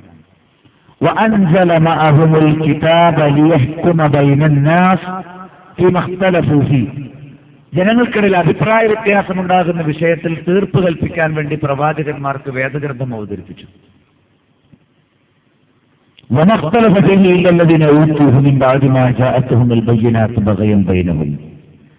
വേദങ്ങൾ വന്നതിന് ശേഷം, തെളിവുകൾ വന്നതിന് ശേഷം ജനങ്ങൾ ഭിന്നിച്ചിട്ടില്ല. വ്യത്യസ്ത വിശ്വാസങ്ങളും മതങ്ങളും ചിന്തകളും ആരാധനകളും ഇവിടെ ഉണ്ടായിട്ടില്ല. അക്രമം, തോന്നിവാസം എന്ന നിലയിൽ അല്ലാതെ. ഫഹദല്ലാഹു അല്ലദീന ആമനൂ ലിമഖ്തലഫൂ ഫീഹി മിനൽ ഹഖ് ബിഇദ്നിഹി വല്ലാഹു യഹ്ദീ മൻ യശാഉ ഇലാ സിറാത്തിൻ മുസ്തഖീം. സത്യവിശ്വാസികൾക്ക് അല്ലാഹു സത്യത്തിൽ നിന്നുള്ള മാർഗദർശനത്തിലേക്ക് വഴി നടത്തുന്നു, അവന്റെ ഉത്തരവനുസരിച്ച് നേർമാർഗത്തിലേക്ക് വഴി കാണിക്കുന്നു എന്നാണ് കൃത്യമായി പരിചയപ്പെടുത്തിയത്. അതുകൊണ്ട് മുഹമ്മദ് റസൂലുള്ളാഹി സ്വല്ലല്ലാഹി അലൈഹി വസല്ലം ഖുർആനിന്റെ ആയത്തുകളോട് ഇസ്ലാമിന്റെ ബഹുജനങ്ങൾക്ക് പരിചയപ്പെടുത്തി വയുഅല്ലിമുഹുൽ കിതാബ വൽ ഹിക്മ, അദ്ദേഹം ഖുർആനും സുന്നത്തും ജനങ്ങളെ പഠിപ്പിച്ചു. തറക്തു ഫീക്കും അംറൈൻ, തിരിഞ്ഞു പോകുമ്പോൾ അദ്ദേഹം പറഞ്ഞു, രണ്ട് കാര്യങ്ങൾ ഞാൻ നിങ്ങളിൽ വിട്ടുപോകുന്നുണ്ട്. ലൻ തദല്ലു മാ തമസ്സക്തും ബിഹിമാ, അത് രണ്ട് മുറുകെ പിടിക്കുന്ന കാലത്തോളം ഒരിക്കലും നിങ്ങൾ വഴിതെറ്റി പോവുകയില്ല. കിതാബുല്ലാഹി വസുന്നത്തി, അത് അള്ളാഹുവിന്റെ കിതാബും എന്റെ സുന്നത്തുമാണ് എന്ന് നബി സല്ലല്ലാഹു അലൈഹി വസല്ലം പരിചയപ്പെടുത്തി. അപ്പൊ അള്ളാഹുവിന്റെ കിതാബും റസൂലുള്ളാഹി സല്ലല്ലാഹു അലൈഹി വസല്ലം ശരിയും അള്ളാഹുവെ മാത്രമേ ആരാധിക്കാവൂ, വിളിച്ചു പ്രാർത്ഥിക്കാവൂ എന്ന് പറയുമ്പോൾ അള്ളാഹുവിന് മാത്രമുള്ള ആരാധന എങ്ങനെ നൽകണം, അതാണ് രണ്ടാമത്തെ വിഷയം. അശ്ഹദു അന്ന മുഹമ്മദ് റസൂലുള്ളാഹ്, അള്ളാഹു അല്ലാതെ ആരാധനക്കർഹനായി മറ്റാരുമില്ലെന്ന് ഞാൻ സാക്ഷ്യം വഹിക്കുന്നു എന്നർത്ഥം. ആരാധനക്കർഹനായി അള്ളാഹു അല്ലാതെ മറ്റാരുമില്ലെന്ന് ഞാൻ സാക്ഷ്യം വഹിക്കുന്നു എന്നതിന് തൊട്ടുടനെ മുഹമ്മദ് സല്ലല്ലാഹു അലൈഹി വസല്ലം അള്ളാഹുവിന്റെ ദൂതനാണെന്ന് ഞാൻ സാക്ഷ്യം വഹിക്കുന്നു. അപ്പൊ അള്ളാഹുവെ എങ്ങനെ ആരാധിക്കണം? ഇവിടെ അള്ളാഹുവെ ആരാധിക്കുകയാണ് എന്ന മട്ടിൽ, മതപ്രവർത്തനങ്ങളും ദീനീ ആഘോഷങ്ങളുമാണ് എന്ന മട്ടിൽ നമ്മുടെ രാജ്യത്ത് ഒരുപാട് സംവിധാനങ്ങൾ ഉണ്ടായിട്ടുണ്ട്. പുരോഹിതന്മാരുണ്ടാക്കിയതാണ്. പ്രമാണങ്ങളുടെ പിൻബലമില്ലാത്തത്, മുഹമ്മദ് സല്ലല്ലാഹു അലൈഹി വസല്ലം അംഗീകരിച്ചിട്ടില്ലാത്തത്, അങ്ങനെയുള്ള ഒരുപാട് പുത്തനാചാരങ്ങൾ കടന്നു വന്നിട്ടുണ്ട്. ഇങ്ങനെ അഭിപ്രായ വ്യത്യാസങ്ങളും വ്യതിയാന ചിന്തകളുമൊക്കെ പൈശാചിക സ്വാധീനത്തിൽ പിൽക്കാലത്തുണ്ടാകുമെന്ന് നബി സല്ലല്ലാഹു അലൈഹി വസല്ലം താക്കീത് ചെയ്തു. ഇന്നഹു മൻ യഅ്ശ് മിൻകും സയറാ ഫീ ഇഖ്തിലാഫൻ കസീറ, എന്റെ കാലശേഷം നിങ്ങൾ ഒരുപാട് നാൾ ജീവിച്ചിരുന്നാൽ മനുഷ്യർക്കിടയിൽ അഭിപ്രായ വ്യത്യാസങ്ങൾ കാണാൻ പറ്റും. ഞാൻ പറഞ്ഞതിനെതിരെ ജനങ്ങൾ പ്രവർത്തിക്കുന്നത് കാണാൻ പറ്റും. ഫഅലൈക്കും ബിമാ അറഫ്തും മിൻ സുന്നത്തി, അന്ന് എന്റെ ചര്യ പഠിച്ച് അതിനെ നിങ്ങൾ പിൻപറ്റണം. വസുന്നത്തുൽ ഖുലഫാഇ റാഷിദീൻ അൽ മഹ്ദിയീൻ, സന്മാർഗകാരികളും സന്മാർഗദർശികളുമായ എന്റെ പിന്മുറക്കാരായ സഹാബത്തിനെയും നിങ്ങൾ പിൻപറ്റണം. അപ്പൊ ഒരു കാര്യം ഇസ്ലാമാകണമെങ്കിൽ റസൂലുള്ളാഹി സ്വല്ലല്ലാഹു അലൈഹി വസല്ലം പറഞ്ഞു, ഖുർആൻ ആയത്തുകളോട് പഠിപ്പിക്കുകയാണ്, ഇന്നാ അൻസൽനാ ഇലൈക്കൽ കിതാബ ബിൽ ഹഖ്, താങ്കൾക്ക് നാം കിതാബ് ന്യായപ്രകാരം അവതരിപ്പിച്ചു. അപ്പൊ ആർക്കാണ് ഖുർആൻ അവതരിപ്പിച്ചത്? മുഹമ്മദ് സല്ലല്ലാഹു അലൈഹി വസല്ലമിന്. അപ്പൊ മുഹമ്മദ് സല്ലല്ലാഹു അലൈഹി വസല്ലം എപ്രകാരമാണ് ഏകദൈവാരാധനയും അതേപോലെ തന്നെ ജീവിത നിയമങ്ങളും നമ്മുടെ മുമ്പാകെ കൊണ്ടുവന്നിരിക്കുന്നത്, അതാണ് നമ്മൾ സ്വീകരിക്കേണ്ടത്. ഹുദൂമാ ആത്തൈനാകും ബിഖുവ്വ, നാം നിങ്ങൾക്ക് കൊണ്ടുവന്നത് നിങ്ങൾ ശക്തമായി മുറുകെ പിടിക്കണമെന്ന് പഠിപ്പിച്ചു. അത് വളരെ കൃത്യമായി അത്തിയുല്ലാഹ വ അത്തിയു റസൂൽ, നിങ്ങൾ അള്ളാഹുവിനെ അനുസരിക്കണം, റസൂലിനെ അനുസരിക്കണം എന്നാണ്. അള്ളാഹുവിനെയും റസൂലിനെ അനുസരിക്കണം.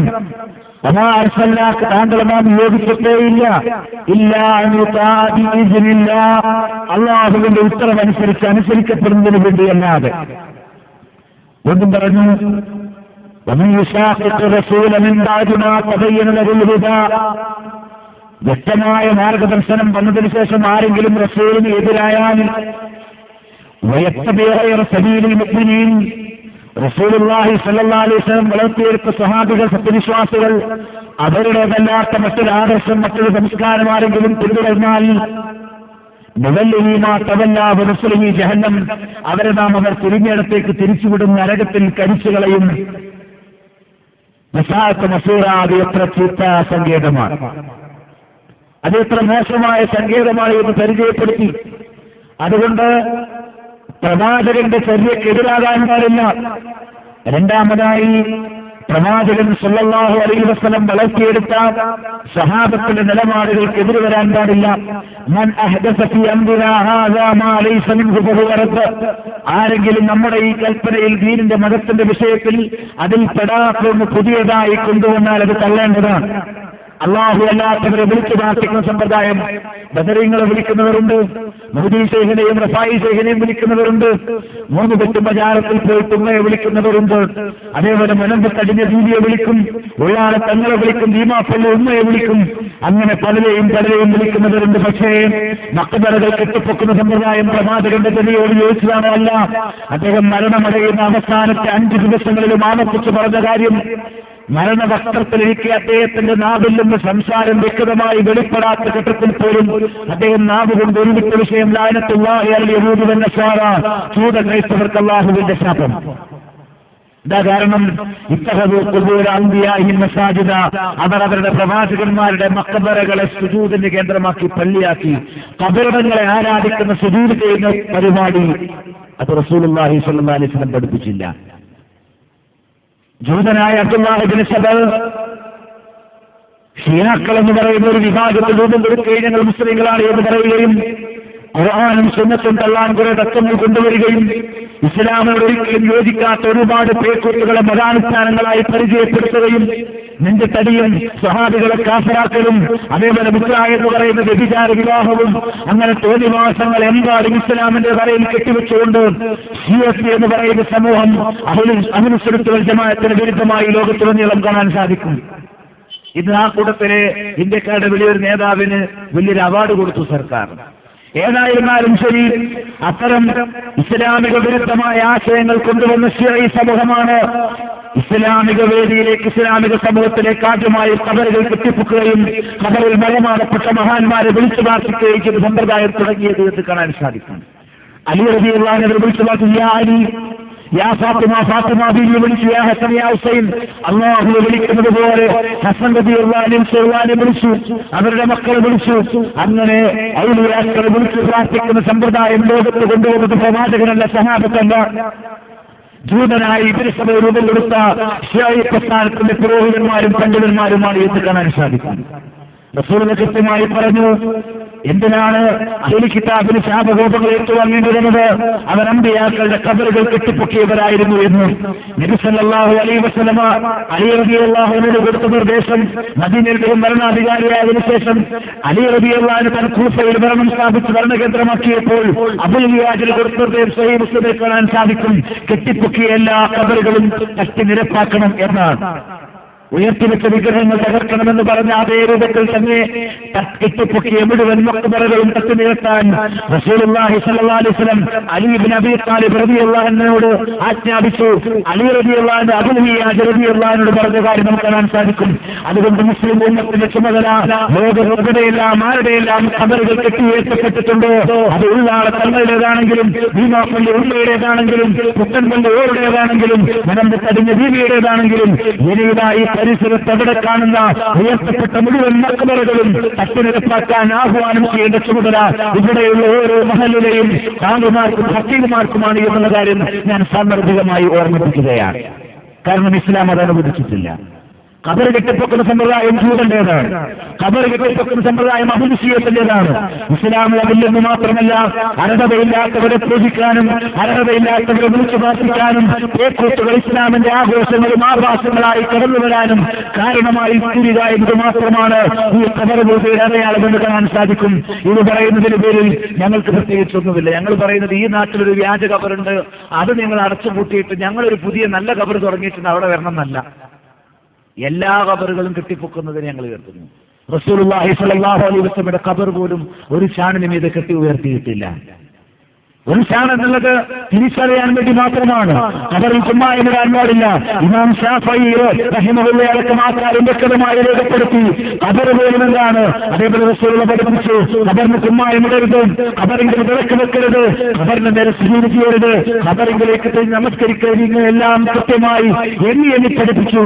നിങ്ങൾക്കറിയാം, റസൂലുള്ളാഹി പറഞ്ഞത് സിയാറത്തുൽ ഖുബൂർ, ഖബർ സിയാറത്ത് പോലും ആദിമകാലങ്ങളിൽ റസൂലുള്ളാഹി സ്വല്ലല്ലാഹു അലൈഹി വസല്ലം വിരോധിച്ചിരുന്നു. ഖബർ സന്ദർശിക്കുന്നത് പോലും വിരോധിച്ചു. എന്താ കാരണം ഖബറിന്റെ അരികിൽ വരുന്നവർ ഖബറാളിയെ വിളിച്ചു തേടാൻ സാധ്യതയുണ്ട്. അവരുടെ ഉള്ളിൽ ഏകദൈവമായ ആരാധന ഊട്ടിയുറപ്പിക്കപ്പെട്ടതിന് ശേഷമാണ് മരണത്തെക്കുറിച്ച് ചിന്തിക്കാനും പരലോകത്തെപ്പറ്റി ആലോചിക്കാനും വേണ്ടി പുരുഷന്മാർക്ക് ഖബർ സിയാറത്ത് അനുവദനീയമാക്കിയതും സുന്നത്താക്കിയത് എന്നും കാണാൻ സാധിക്കും. തൗഹീദ് മൂലമായതിനു ശേഷം മാത്രമാണ് ഖബർ സിയാറത്ത് പോലും ഇസ്ലാം അനുവദിച്ചിട്ടുള്ളത് എന്ന് വ്യക്തമായി പഠിക്കേണ്ടതുണ്ട്. ഖബറിന്റെ പേരിൽ നിന്ന് കച്ചവടമാണ് നടക്കുന്നത്, പൂജയും തോന്നിവാസവുമാണ് നടക്കുന്നത്. പുരോഹിതന്മാർക്കും അതിനെ ഉപജീവിക്കുന്ന ഖബറുകളെ ഉപജീവിക്കുന്ന കുടുംബങ്ങൾക്കും കമ്മിറ്റികൾക്കും ഭൗതികമായി മതത്തെ കച്ചവടം ചെയ്യാനുള്ള ഏറ്റവും വലിയ ഒരു കേന്ദ്രവും ഒരു സംരംഭമായി റബ്ബിന് ഭയമില്ലാത്ത ആളുകൾ ഏർപ്പാടാക്കുന്നതാണ് ഉറൂസുകളും ഉത്സവങ്ങളും നേർച്ചകളും. അതുകൊണ്ട് അതിൽ നിന്ന് വിട്ടുനിൽക്കണം. റസൂലിനെ ആരെങ്കിലും എതിരായാൽ പാട്ടിന് വിടും, നരകമാണ് അവരെ കാത്തിരിക്കുന്നത് എന്ന് പഠിപ്പിച്ചു. വളരെ വ്യക്തമായി ഗൗരവത്തോടുകൂടി എന്ന കൽപ്പനയെ നമ്മൾ സ്വീകരിക്കേണ്ടതുണ്ട്. ആരെങ്കിലും ഒരു പ്രവർത്തനം പ്രവർത്തിച്ചു, നമ്മുടെ കൽപ്പന അതിനില്ല എങ്കിൽ അത് തള്ളേണ്ടതാണ്. എന്തുകൊണ്ട് ഖബർ കെട്ടിപ്പൊക്കുന്നതിനെ തള്ളണമെന്ന് ഞങ്ങൾ നിങ്ങളോട് ആഹ്വാനം ചെയ്യുന്നു എന്ന് ചോദിച്ചാൽ റസൂലുള്ളാഹി സ്വല്ലല്ലാഹു അലൈഹി വസല്ലമയുടെ കൽപ്പനയില്ല ഖബറുകൾ കെട്ടിപ്പൊക്കാൻ. എന്നാൽ ഖബറുകൾ കെട്ടി നിരപ്പാക്കണമെന്ന് അദ്ദേഹത്തിന്റെ കൽപ്പനയുണ്ട്. ഇല്ലെങ്കിൽ നമ്മുടെ നാട്ടിലെ അറിവുള്ള ഉസ്താദുമാരോട് ചോദിക്കൂ. സ്വഹീഹ് മുസ്ലിമിലെ ഹദീസിലെ അലി റളിയല്ലാഹു അൻഹു പ്രവാചകൻ സല്ലല്ലാഹു അലൈഹി വസല്ലമ മുഴുവൻ ഖബറുകളും കെട്ടി നിരപ്പാക്കാൻ പറഞ്ഞു. അവിടെ മുസ്ലിങ്ങളുടെയും മഹാന്മാരുടെയും ഖബറുകൾ ബാക്കിയാക്കാൻ പറഞ്ഞു. അലി റളിയല്ലാഹു അൻഹു അബുൽ ഹിയാജ് റളിയല്ലാഹു കൽപ്പിച്ചില്ലേ മുഴുവൻ ഖബറുകളും കെട്ടി നിരപ്പാക്കണമെന്ന്? അതെ, ഖബർ കെട്ടി ഉയർത്തുക എന്നത് ജൂതന്റെ സംസ്കാരമാണ് എന്ന് റസൂലുള്ളാഹി സ്വല്ലല്ലാഹു അലൈഹി വസല്ലം പഠിപ്പിച്ചില്ലേ? ലതത്തബിഉന്ന സുനന മൻ കാന ഖബലകും ശിബ്റൻ ബിശിബ്ർ വദിറാൻ ബിദിറാൻ ഹത്താ ലൗ ദഖലൂ ജുഹറ ലബ്ബിൻ ലദഖൽതുമൂ. ചാണിന് ചാണായി മുഴത്തിന് മുഴമായി കഴിഞ്ഞുപോയ പ്രേത സമൂഹങ്ങളെ നിങ്ങൾ പിന്തുടരുക തന്നെ ചെയ്യുമെന്ന് റസൂലുള്ളാഹി സ്വല്ലല്ലാഹു അലൈഹി വസല്ലം പ്രവചിച്ചു. അവരുടെ ഉടുപ്പിന്റെ മാളത്തിൽ കയറിയാൽ അവിടെ വരെ നിങ്ങൾ കയറുന്നാ പറഞ്ഞത്. സഹാബികൾ ചോദിച്ചു, ജൂത ക്രൈസ്തവരുടെ പിന്നാലെ ഞങ്ങളും വരുമെന്നാണോ? അതെ, അല്ലാതെ മറ്റാരി എന്നാണ് ചോദിച്ചത്. അവരുടെ മാതൃകയാണത്. അതുകൊണ്ട് അത് ഉപേക്ഷിച്ചേ മതിയാകൂ. ഇസ്ലാമിന്റെ ഒരു കാലഘട്ടത്തിലും അത് റസൂലുള്ളാഹി സ്വല്ലല്ലാഹു അലൈഹി വസല്ലം പഠിപ്പിച്ചില്ല, ഈസാ നബി പഠിപ്പിച്ചില്ല, മൂസാ നബി പഠിപ്പിച്ചില്ല, ഇബ്രാഹിം അലൈഹിസ്സലാം പഠിപ്പിച്ചില്ല. അവരാരും ഖബറുകൾ കെട്ടി ഉയർത്താനോ മഹാന്മാരെ വിളിച്ചു തേടാനോ അല്ലാഹുവിനെ ഇടയാളന്മാരാക്കി വെച്ച് ഇടയാളന്മാരായോ അവതാരങ്ങളായോ സങ്കല്പിച്ചുകൊണ്ട് പുത്രന്മാരായോ സങ്കല്പിച്ചുകൊണ്ട് സൃഷ്ടികളെ വിളിച്ചു പ്രാർത്ഥിക്കുന്ന സൃഷ്ടികൾക്ക് നേർച്ച വഴിപാടുകൾ അർപ്പിക്കുന്ന സമ്പ്രദായം അത് നിഷിദ്ധമാണ്.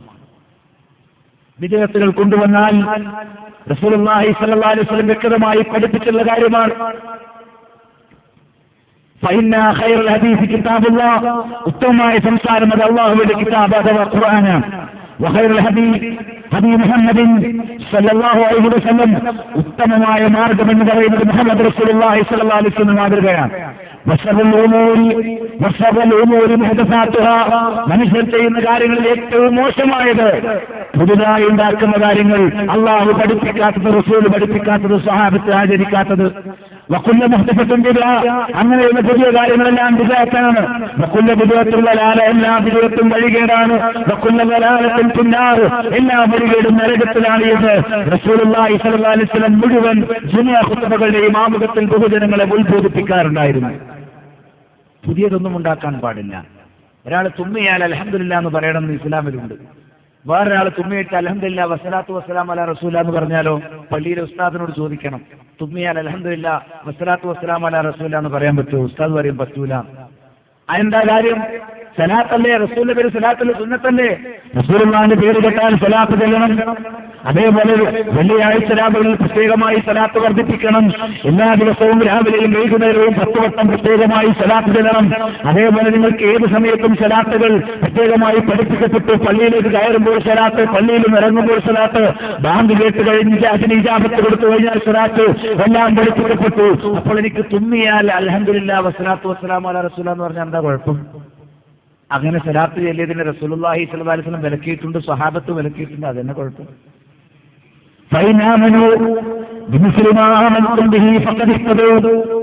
നിങ്ങൾ വിശ്വസിച്ചതുപോലെ മറ്റുള്ളവരും വിശ്വസിച്ചാൽ നിങ്ങൾ ഹിദായത്തിലായി. നിങ്ങളുടെ മാർഗത്തിൽ നിന്ന് പിരിഞ്ഞാൽ കക്ഷിത്വമുണ്ടായി. എന്തുകൊണ്ട്? മുസ്ലിം ഉമ്മത്തിൽ പല കക്ഷികൾ, സുന്നി, മുജാഹിദ്, ജമാഅത്ത്, തബ്ലീഗ്, ഓരോന്നിനും ഒരു 100 കക്ഷികൾ. എന്തുകൊണ്ടുണ്ടായി? ഉത്തരം ഖുർആൻ പറഞ്ഞു. സഹാബത്തിനെ അവഗണിച്ചതുകൊണ്ട്, സലഫുകളെ അവഗണിച്ചതുകൊണ്ട്, അവരുടെ മാർഗത്തിൽ നിന്ന് പിരിഞ്ഞാൽ ഭിന്നമാകും നിങ്ങൾ കക്ഷിത്വത്തിലായി വേറെ ഒരു കാരണവുമില്ല. സഹാബത്തിനെ തള്ളിയതുകൊണ്ട്, സഹാബത്ത് മനസ്സിലാക്കിയതുപോലെ നീ മനസ്സിലാക്കാൻ തയ്യാറാകാത്തതുകൊണ്ട് ഇസ്ലാമിന് ഇവിടെ ഒരു 100,000 അവകാശികളുണ്ടായി. ഇസ്ലാമിന് ഒറ്റ അവകാശിയുള്ളൂ. അത് റസൂലുള്ളാഹി സ്വല്ലല്ലാഹു അലൈഹി വസല്ലം കൊണ്ടുവന്നാണ്. വേറൊരിടത്തും ദീനെടുക്കാനില്ല. അതിൽ സ്വന്തമായി വ്യാഖ്യാനങ്ങൾ, ഒരുപാട് വ്യതിയാനങ്ങൾ. അങ്ങനെയാണ് ഭിന്നകക്ഷികളും ഇസ്ലാമുമായി ഒരിക്കലും പൊരുത്തമില്ലാത്ത ആചാരങ്ങളും ഉണ്ടായത്. ജന്മദിനാഘോഷം, വ്യക്തികളുടെ ജന്മദിനാഘോഷമാണെങ്കിലും പ്രവാചകന്മാരുടെ ജന്മദിനാഘോഷമാണെങ്കിലും ആ ആഘോഷത്തിന്റെ പേരിൽ പ്രവാചകന്മാരെ തന്നെ വിളിച്ചു നേടുന്ന പ്രാർത്ഥനകൾ അല്ലെ, റമദാൻ മാസത്തിന്റെ അവസാനത്തെ 10കളിൽ 27ാം രാവിലത്തെയും പുണ്യപൂർണ്ണമായ പുണ്യം പ്രതീക്ഷിക്കുന്ന രാവുകളിൽ പോലും റസൂലുള്ളാഹിയെ വിളിച്ച് സനാതനകൾ ഉണ്ടാക്കി വിളിച്ചു പ്രാർത്ഥിക്കുന്ന സമ്പ്രദായം നമ്മുടെ രാജ്യത്ത് ആരംഭിച്ചു കഴിഞ്ഞു. 1600 കൊല്ലത്തെ പഴക്കമല്ല. നമ്മുടെ നാട് സലാത്ത് എന്നാൽ 30ാം വാർഷികം, 10ാം വാർഷികം, 5ാം വാർഷികം ഈ പരിപാടി ഇപ്പൊ തുടങ്ങിയിട്ടുണ്ടെന്ന് അതിന്റെ അർത്ഥം. നമ്മൾ ഇശാ നമസ്കരിച്ചു, ഇതിന് 5ാം വാർഷികമോ 6ാം വാർഷികമോ ഉണ്ടോ? അത് അല്ലാഹുവിന്റെ റസൂലിന്റെ കാലം മുതൽ നിസ്കരിക്കുന്നില്ലേ? ലോകത്തിലടക്കം നിസ്കാരമല്ലേ ഉണ്ട്. പിന്നെ എങ്ങനെ ഈ പുതിയ പുതിയ കാര്യങ്ങൾ 30ാം വാർഷികവും 40ാം വാർഷികവും ഒക്കെ ഇങ്ങനെ ഇസ്ലാമിക ആചാരങ്ങൾക്ക് ഉണ്ടായത്? അതിനത് വിദഗ്ധെന്നുള്ളത് പ്രത്യക്ഷമായ അടയാളമാണ്. പണ്ടതില്ല. നിങ്ങൾ നോക്കൂ, റസൂലുള്ളാഹി സ്വല്ലല്ലാഹു അലൈഹി വസല്ലം പറഞ്ഞു, ലാ തുത്റൂനി കമാ തുറക്കുന്ന സഹാബ ഇബ്നു മറിയം. ക്രൈസ്തവർ മറിയമിന്റെ മകൻ ഈസാ അലൈഹി ഇസ്ലാമിനെ അമിതമായി പ്രശംസിച്ച പോലെ ഒരിക്കലും നിങ്ങൾ എന്നെ അമിതമായി പ്രശംസിക്കരുത്. ക്രൈസ്തവർ ഈസാ നബിയെ തന്നെ വിളിച്ചു തേടാൻ തുടങ്ങി.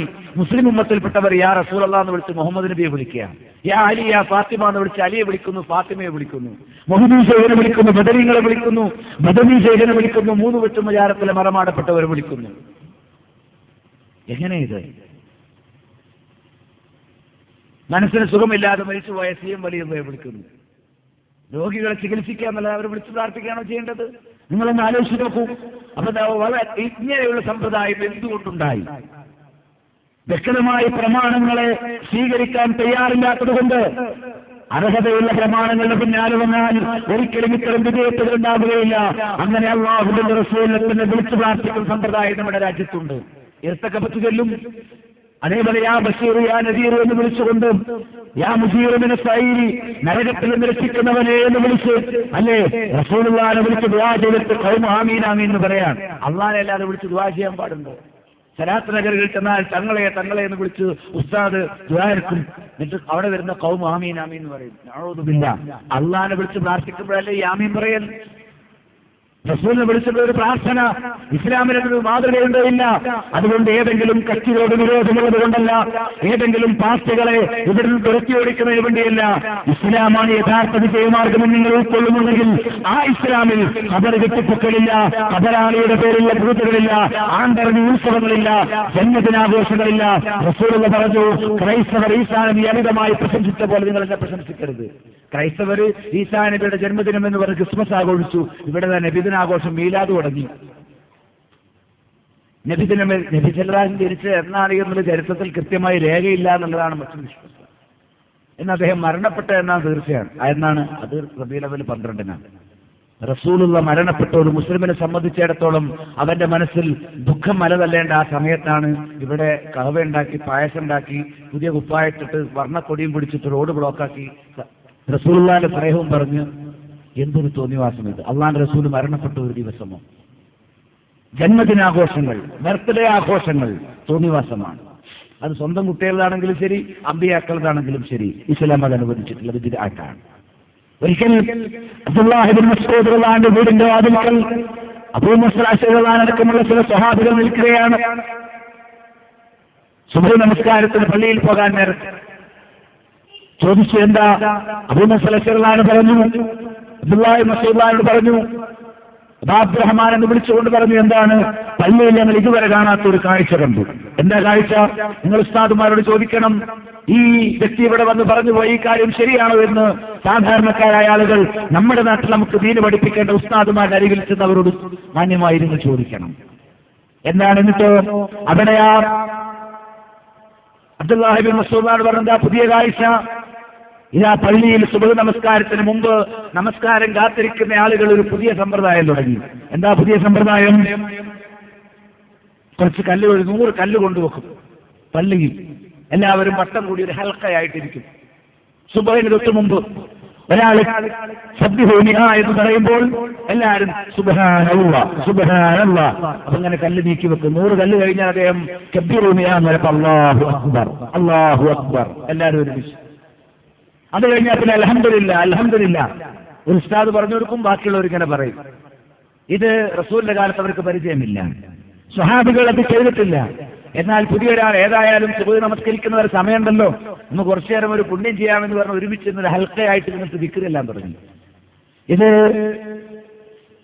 ഉണ്ടായ സംഭവമല്ലേ, ചരിത്രമല്ലേ, സഹാബത്തിന്റെ ചരിത്രമല്ലേ, വ്യക്തമായി സ്വഹിയായ ഹദീസുകളിൽ സ്വഹീഹ് മുസ്ലിം അടക്കമുള്ളിടത്ത് രേഖപ്പെട്ട കാര്യമല്ലേ എന്ന് നിങ്ങൾ ഉസ്താദുമാരോട് ചോദിക്കുക.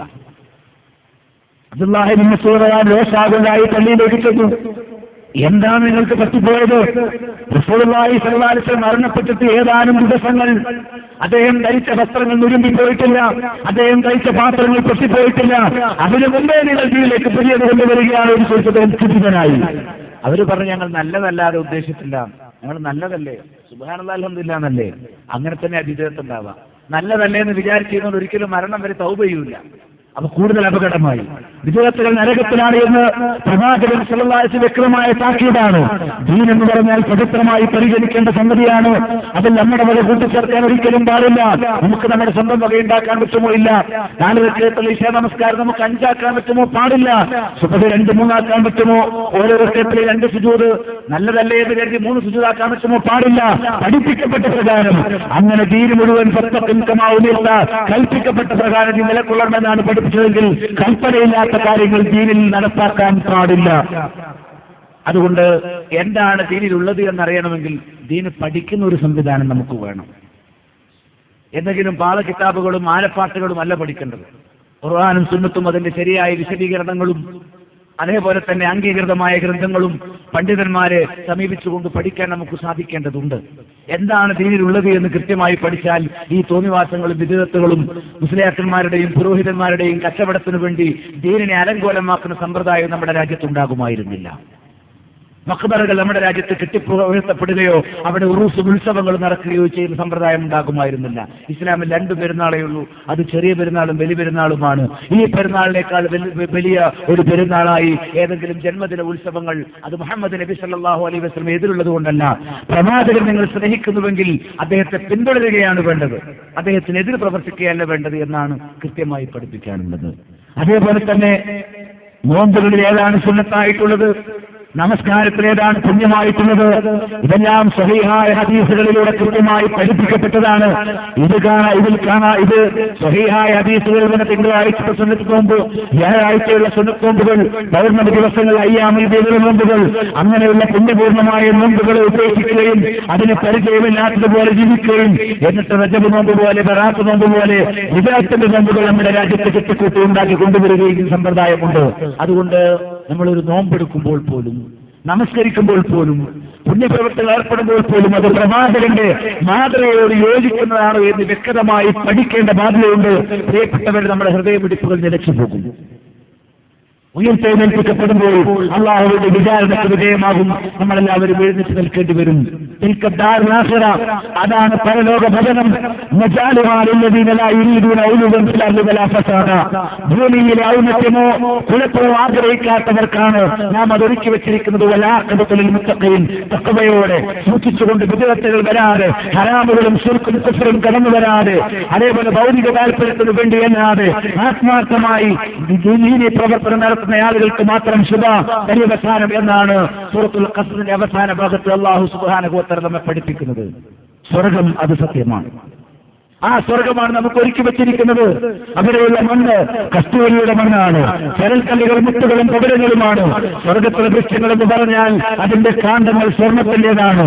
അതിന്റെ ഇലകൾ മനോഹരമായ വനരാജികൾ മാറി മറഞ്ഞുകൊണ്ടിരിക്കും. അത് നമ്മൾ അങ്ങേയറ്റം നയനാനന്ദകരമായ കാഴ്ചയായിരിക്കും. അതിന്റെ പൂക്കളുടെയും പഴങ്ങളുടെയും സൗരഭ്യം എന്ന് പറഞ്ഞാൽ നമുക്കൊരിക്കലും സങ്കല്പിക്കാൻ കഴിയാത്ത അത്രയും ഹൃദ്യമായ പരിമളം പരസ്യമായിരിക്കും. സ്വർഗത്തിൽ കുടിപ്പിക്കപ്പെടുന്ന പാനീയത്തിന്റെ ഒരു തുള്ളി ഈ പ്രപഞ്ചത്തിൽ ഏതെങ്കിലും ഉറച്ച തിച്ചു വീണിരുന്നുവെങ്കിൽ ലോകം മുഴുവൻ അതിന്റെ സുഗന്ധം പരക്കുമായിരുന്നു എന്ന് റസൂലുള്ളാഹി സ്വല്ലല്ലാഹു അലൈഹി വസല്ലം പഠിപ്പിച്ചു. ആ ഉന്നതമായ സ്വർഗം, ആ സ്വർഗത്തിൽ പ്രവേശിപ്പിക്കപ്പെടണമെങ്കിൽ അല്ലാഹുവെ മാത്രം വിളിച്ചു പ്രാർത്ഥിക്കണം. റസൂലുള്ളാഹി സ്വല്ലല്ലാഹു അലൈഹി വസല്ലം ദീനായി പഠിപ്പിച്ച അദ്ദേഹത്തിന്റെ സുന്നത്തിനെ മാത്രം പിൻവലിക്കണം. അദ്ദേഹത്തിന്റെ സുന്നത്തുകൾ അവഗണിച്ചുകൊണ്ട് വിദഗ്ധകളുടെ പിന്നാലെ പോയാല് നാളെ അത് ആ സ്വർഗത്തിൽ ഏറ്റവും വിശിഷ്ടമായ ഒരു പാനീയമുണ്ട്, ഹൗദുൽ കൗസർ. മുഹമ്മദ് സ്വല്ലല്ലാഹു അലൈഹി വസല്ലം തന്റെ ഉമ്മത്തിന്റെ ആളുകൾ, തന്റെ ഉമ്മത്തിൽപ്പെട്ട സത്യന്മാരായ സത്യവിശ്വാസികൾക്ക് അതിൽ നിന്ന് കോരിക്കുറിപ്പിക്കപ്പെടുമ്പോൾ 1 മാസത്തെ വൈദൂരമായ ഇടവേളയും വീതിയും ആഴവുമെല്ലാം തേനിനേക്കാൾ മധുരമുള്ള പാനീയം, മഞ്ഞിനേക്കാൾ വെളുപ്പുള്ളത്, ആഹൃദ്യമായ കസ്തൂരിയേക്കാൾ സുഗന്ധമുള്ള രുചികരമായ ഹൗദുൽ കൗസറിൽ നിന്ന് എമ്പാടും നക്ഷത്രക്കണക്കിന് കോരി നക്ഷത്രങ്ങളെപ്പോലെ എമ്പാടും കോരികളിൽ നിന്ന് സത്യവിശ്വാസികളായ ആളുകൾ ഇതിനൊരിക്കലും ദാഹമില്ലാത്തവണ്ണം നമ്മുടെ ദാഹം ശമിപ്പിക്കുന്ന ആ ഹൗദിൽ നിന്ന് കോരിക്കുറിപ്പിക്കപ്പെടുമ്പോൾ മുഹമ്മദ് നബിയുടെ ഉമ്മത്തിൽപ്പെട്ട ചില ആളുകൾ സല്ലല്ലാഹു അലൈഹി വസല്ലം ആ ഉമ്മത്തിൽപ്പെട്ട ചില ആളുകൾ അതാ മാറ്റി നിർത്തപ്പെടുന്ന മലക്കുകൾ അവരെ അങ്ങേറ്റം ദൂരെ മാറ്റി നിർത്തും. അവർക്ക് ഹൗദുൽ കൗസറിന്റെ മറയിടും. റസൂലുള്ളാഹി പറയും, ഉമ്മത്തി എന്റെ ഉമ്മത്താണല്ലോ എന്ന്. അപ്പോൾ അദ്ദേഹത്തോട് പറയപ്പെടും, ഇല്ല ഇന്നക്കലം അവരെ നിന്റെ ഉമ്മത്തിൽ പരിഗണിച്ചുകൂടാ. നിന്റെ മരണശേഷം അവർ ദീനിൽ എന്തെല്ലാം പുതിയതായി ഉണ്ടാക്കി, അവർ ഖബറുകൾ കെട്ടിപ്പൊക്കി, അവർ പുതിയ നോമ്പുണ്ടാക്കി, പുതിയ ആരാധനാ രീതികളുണ്ടാക്കി, ജന്മദിനാഘോഷങ്ങളുണ്ടാക്കി, നീ പഠിപ്പിക്കാത്ത, നിന്റെ സ്വഭാവത്തെ ആചരിക്കാത്ത ഒരുപാട് കാര്യങ്ങൾ ദീനാണെന്ന് പറഞ്ഞുകൊണ്ട് പുത്തനാചാരങ്ങൾ കൊണ്ടുവന്നവരാണവർ. അതുകൊണ്ട് അവർക്ക് ഹൗദിൽ നിന്ന് കുടിക്കാൻ പറ്റില്ല. സഹീഹ് ബുഖാരിയിലെ ഹദീസാണിത്, സഹീഹ് മുസ്ലിമിൽ വന്നിട്ടുള്ള ഹദീസാണിത്, ഏതാണ്ട് എല്ലാ ഹദീസുകളിലും റിപ്പോർട്ട് ചെയ്യപ്പെട്ടുള്ള ഹദീസാണിത്. നിഷേധിക്കാൻ കഴിയുമോ? ഇവിടെ എന്തൊക്കെ മനസ്സിലായി? ഒന്ന്, നബി സല്ലല്ലാഹു അലൈഹി വസല്ലം മരണപ്പെട്ടതിന് ശേഷം നാട്ടുകാരുണ്ടാക്കുന്ന വിധേയത്വം അദ്ദേഹത്തിന് അറിയില്ല എന്ന് മനസ്സിലായി. അള്ളാഹ് അറിയുന്ന പോലെ എല്ലാ കാര്യങ്ങളും അറിയാൻ മുഹമ്മദ് നബിക്ക് കഴിവ് കൊടുത്തിട്ടുണ്ടെന്നാ പലരും വിശ്വാസം. പിന്നെ ഇങ്ങനെ ബുഖാരി ഇത് വന്നു, നിങ്ങൾ മരണപ്പെട്ടതിന് ശേഷം ചെയ്ത മുഹമ്മദ് നബി സല്ലല്ലാഹു അലൈഹി വസല്ലം മരണശേഷം അദ്ദേഹത്തിന്റെ ഉമ്മത്തിൽപ്പെട്ടവർ ചെയ്ത കാര്യം എനിക്കറിയില്ല, നിനക്കറിയില്ല എന്ന് പറഞ്ഞു. അപ്പോൾ നബി സല്ലല്ലാഹു അലൈഹി വസല്ലം അവർ ആട്ടിത്തായിക്കും, മാറിപ്പോ ദൂരത്തോടി എന്റെ കാലശേഷം ഈ ദീന മാറ്റം വരുത്തിയ മുഴുവൻ ആളുകളും ഹൗദുൽ കൗസർ വിട്ടുപോയെന്ന് റസൂലുള്ളാഹി സ്വല്ലല്ലാഹു അലൈഹി വസല്ലം പറയും. പ്രിയപ്പെട്ടവരെ, ഹൗദുൽ കൗസറിൽ നിന്ന് കുടിക്കണമെങ്കിൽ നബിദിനാഘോഷങ്ങൾ നിർത്തിവെക്കണം, ഖബർ കെട്ടിപ്പൊക്കും സമ്പ്രദായം നിർത്തിവെക്കണം, ഖബറാളികളെ വിളിച്ചുതരും സമ്പ്രദായം നിർത്തിവെക്കണം. അതേപോലെ തന്നെ ഹജ്ജാദുകളും റാത്തീബുകളും ഇസ്ലാം പഠിപ്പിക്കാത്ത പുത്തൻ ആചാരങ്ങളും അതേപോലെ തന്നെയുള്ള ഹൽക്കകളും അതേപോലെ കൃത്രിമ സലാത്തുകളും റസൂലിനെ വിളിച്ചു പ്രാർത്ഥിക്കുന്ന സമ്പ്രദായങ്ങളും അങ്ങനെ പുരോഹിതന്മാർക്ക് ഉപജീവന മാർഗമായി ദീന് തരംതാഴ്ത്തുന്ന ഏർപ്പാട്, അതേപോലെ തന്നെ പിശാചിനെ സേവിച്ചുകൊണ്ടുള്ള ദുർമന്ത്രവാദങ്ങൾ, അറബ് മാന്ത്രികം പോലുള്ള ശുദ്രപ്രവർത്തനങ്ങൾ, സിഹിറിന്റെ പ്രവർത്തനങ്ങൾ, കൂടുതൽ മുട്ടവെക്കൽ, ഇത്തരം പരിപാടികൾ അത് ഉസ്താദാണെങ്കിലും പണിക്കരാണെങ്കിലും ജോലിസന്മാരാണെങ്കിലും അത് കച്ചവടമാണ്, പൈശാചിക പ്രദർശനമാണ്. അത്തരം തോന്നിവാസങ്ങളിൽ നിന്ന് മുഴുവൻ വിട്ടു നിൽക്കാതെ പവിത്രമായ റസൂലുള്ളാഹി സ്വല്ലല്ലാഹു അലൈഹി വസല്ലം പഠിപ്പിച്ച സ്വഹാബികൾ ആചരിച്ച അഹ്ലുസ് സുന്നത്ത് വൽ ജമാഅത്തിന്റെ ആദർശം അവലംബിച്ചുകൊണ്ടല്ലാതെ ഒരിക്കലും നമുക്ക് സ്വർഗത്തിന്റെ ഉന്നതമായ ആ അവസ്ഥയിൽ എത്തിച്ചേരാൻ സാധ്യമല്ല. ഏറ്റവും പ്രസന്നമായ ചില മുഖങ്ങൾ റബ്ബിലേക്ക് നോക്കിക്കൊണ്ടിരിക്കുന്നവരായിരിക്കും. സുന്ദരമായി മഹാപ്രപഞ്ചത്തെ സംവിധാനിച്ചവൻ, അതിസുന്ദരനായ സാക്ഷാലാരാധ്യനായ അന്ധകടാഹങ്ങളുടെ ഉടമസ്ഥനായ അല്ലാഹു അവനെ നേരിൽ കാണാൻ സ്വർഗത്തിലെത്തുന്നവർക്ക് മാത്രമാണ് അവകാശം. അതിലുള്ള മഹാഭാഗ്യം ലഭിക്കണമെങ്കിൽ നാം ഖുർആനും സുന്നത്തും പാലിച്ചുകൊണ്ട് ജീവിക്കണം. ഹറാമുകളും വിദാത്തുകളും വർജിക്കണം, ഒഴിവാക്കണം. എന്നാൽ അത് നന്നായി തെളിവുകളിലൂടെ ദീന് പഠിക്കുന്ന ഒരു സംവിധാനത്തിലേക്ക് നമ്മൾ വരണം. നാട്ടിലെ പണ്ഡിതന്മാർ നാട്ടുകാരായ സാധാരണക്കാർക്ക് ദീനുകൾ തെളിവുകരിച്ചുകൊണ്ട് പഠിപ്പിച്ചു കൊടുക്കുന്ന ഒരു സംവിധാനത്തിലേക്ക് മടങ്ങേണ്ടതുണ്ട്. അതോടൊപ്പം അതല്ലാത്ത പക്ഷം അല്ലാഹു അവഗണിച്ചാൽ, പുത്തനാചാരങ്ങൾ കൊണ്ടുവന്നാൽ, പ്രവാചകനെ പരിഹസിച്ചാൽ, ദീനിന്റെ കൽപ്പനകളെയും അടയാളങ്ങളെയും വസ്ത്രധാരണ രീതികളെയും എല്ലാം അവഗണിച്ചാൽ, വിജയത്തുകളുടെ പിന്നാലെ പറഞ്ഞാൽ, നബി സല്ലല്ലാഹു അലൈഹി വസല്ലമയെ അപമാനിക്കുകയും അപഹസിക്കുകയും ചെയ്താൽ, ദീൻ ഇസ്ലാമിനെ പുറകോട്ട് വലിച്ചെറിഞ്ഞാൽ അവരെ കാത്തിരിക്കുന്നത് ഒരിക്കലും തടുക്കാൻ കഴിയാത്ത നരകാതിനെയാണ്. വല്ലദീന കഫറൂ ബിആയാതിന, നമ്മുടെ തെളിവുകളെ തള്ളിക്കളഞ്ഞ ആളുകൾ നരകത്തിൽ നാം അവരെ കരിച്ചു കളയും.